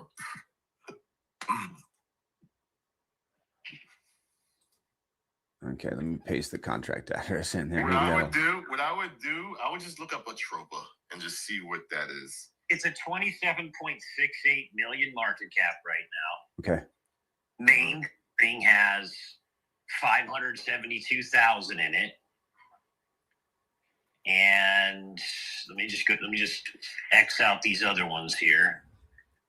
Yeah, so it's 572,000, 345,000, 100,000, 50-50, 50-50. So you're that's fine. That's fine. Yeah. Now the only downside with that, it ain't locked. It ain't burnt. So those people can easily pull out as soon as they see something get freaked out. This is what happens with pDI. Oh, wait a minute. Oh, this happens, and then that shit just freaking. But check this out, though, B. But check People this run. out. It's 572 with Pulse Chain, but the next one that I said 345 is with Wrap Bitcoin. Oh no, I thought you were talking about with all Pulse Chain and like Hex and all that stuff. It's the fake Wrap Bitcoin. The next no. something. Yeah, so no, it's basically about 570. Let's just put it in Rex. Shit. Trash. 30 million. Trash liquidity to market cap. Zen is rugged. He can't hear the spaces, so we're just gonna shut it down whenever we're ready. Okay. Yeah. So that's not good liquidity to market cap. So not only that, every time like people are on like what do you call it? They're on edge. They're on edge with that liquidity. You saw it happen with Teddy Bear. Like Teddy Bear used to have some thick liquidity. As soon as that whole like Maria shit went down, everyone pulled it out ASAP. So that stuff is not locked. That stuff is not burnt. So that's the thing. Like you're walking on eggshells with the liquidity pair of pDI. So that's not whether you believe it's going to peg or anything like that. I hope it pegs. Please peg. PGC will move. So please do what you gotta do. But on a liquidity to market cap ratio, pTGC still runs the show. Actually, UFO runs the show. Oh yeah, UFO runs the show. However, now this is why I would say, how much of UFO to pTGC is burnt and locked? Well, no. Hold on. That's a good argument. How much of it is burnt and locked? I can't make a counterparty. I can't make a counterparty argument and say this is why pDI liquidity is trash, and then say, well, it's okay for UFO, but the same metrics happen. So I won't combat myself with that. So yes, it's got a thick number, but it's removable. It hasn't been moved, but like pDI has been moved, but it is removable. So I still put on pTGC as the beast.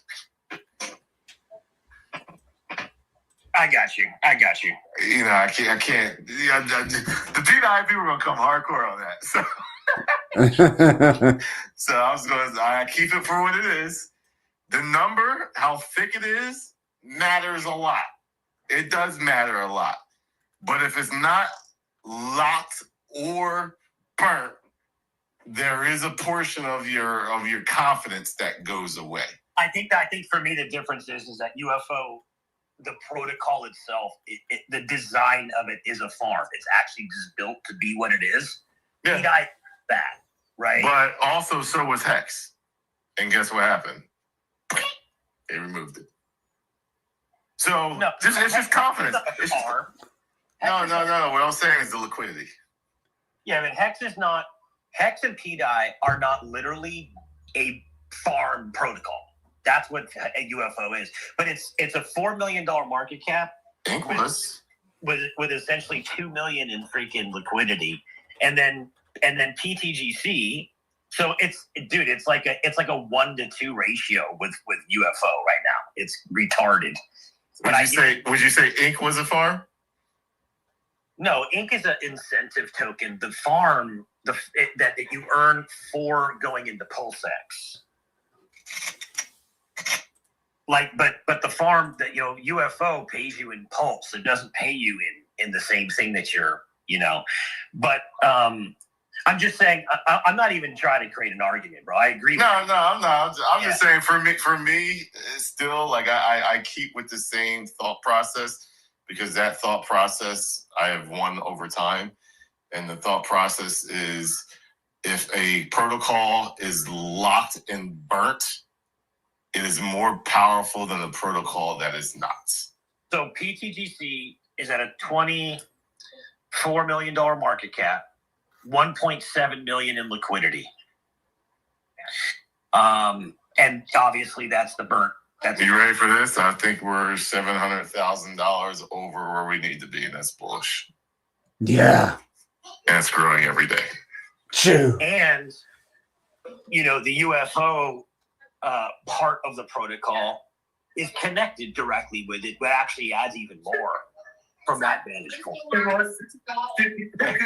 And it's just all a big It's obvious, man, that it's so fucking nuts. Is it's the bee's knees of this blockchain. There's nothing that compares to it at this point.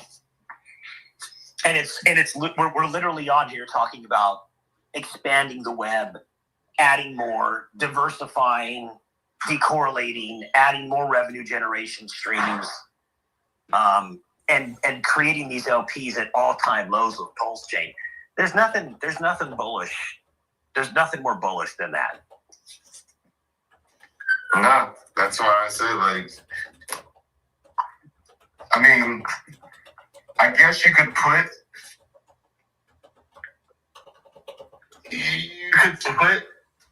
UFO number 2.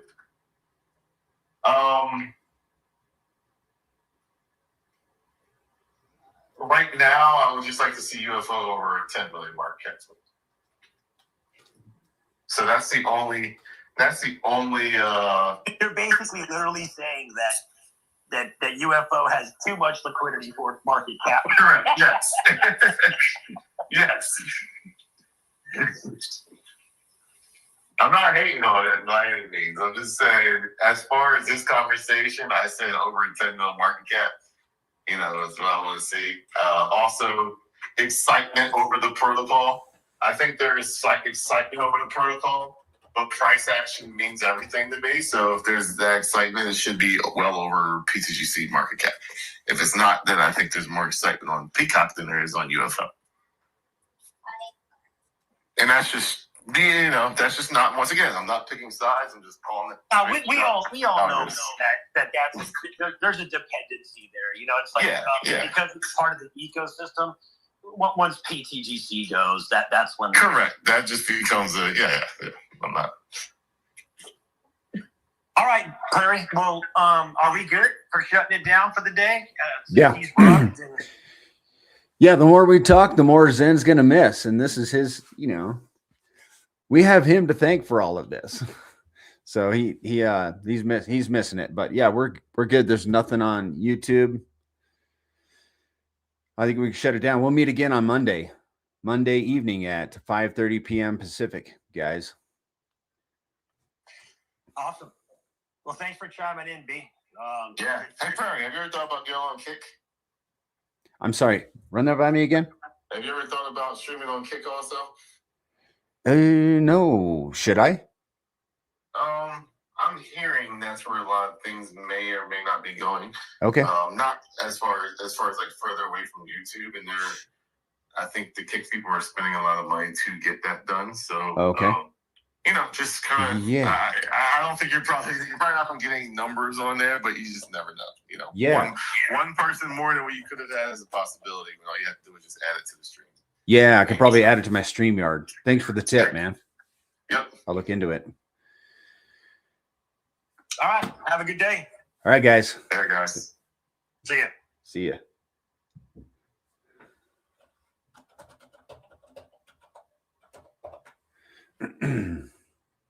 Okay, that was it. Kick. I got to look into that. Kick. Look up kick. Guys, that was a good discussion. That was a good discussion. I can't wait to listen to it. It sounds so funny. I literally am going to listen to it. So I'm going to leave. Zen's going to shut the stream down. And that's it, man. 7, thanks for being here. Yeah, peace out. I need to learn that 10 steps ahead trick. Yeah, don't we all, man? Especially in this age of AI. We're going to have to be really vigilant when it comes to AI. Thank you, Kurt7. Everybody go give him a follow and a sub. All right, guys, we're going to end it there. We'll see you later. Have a good weekend.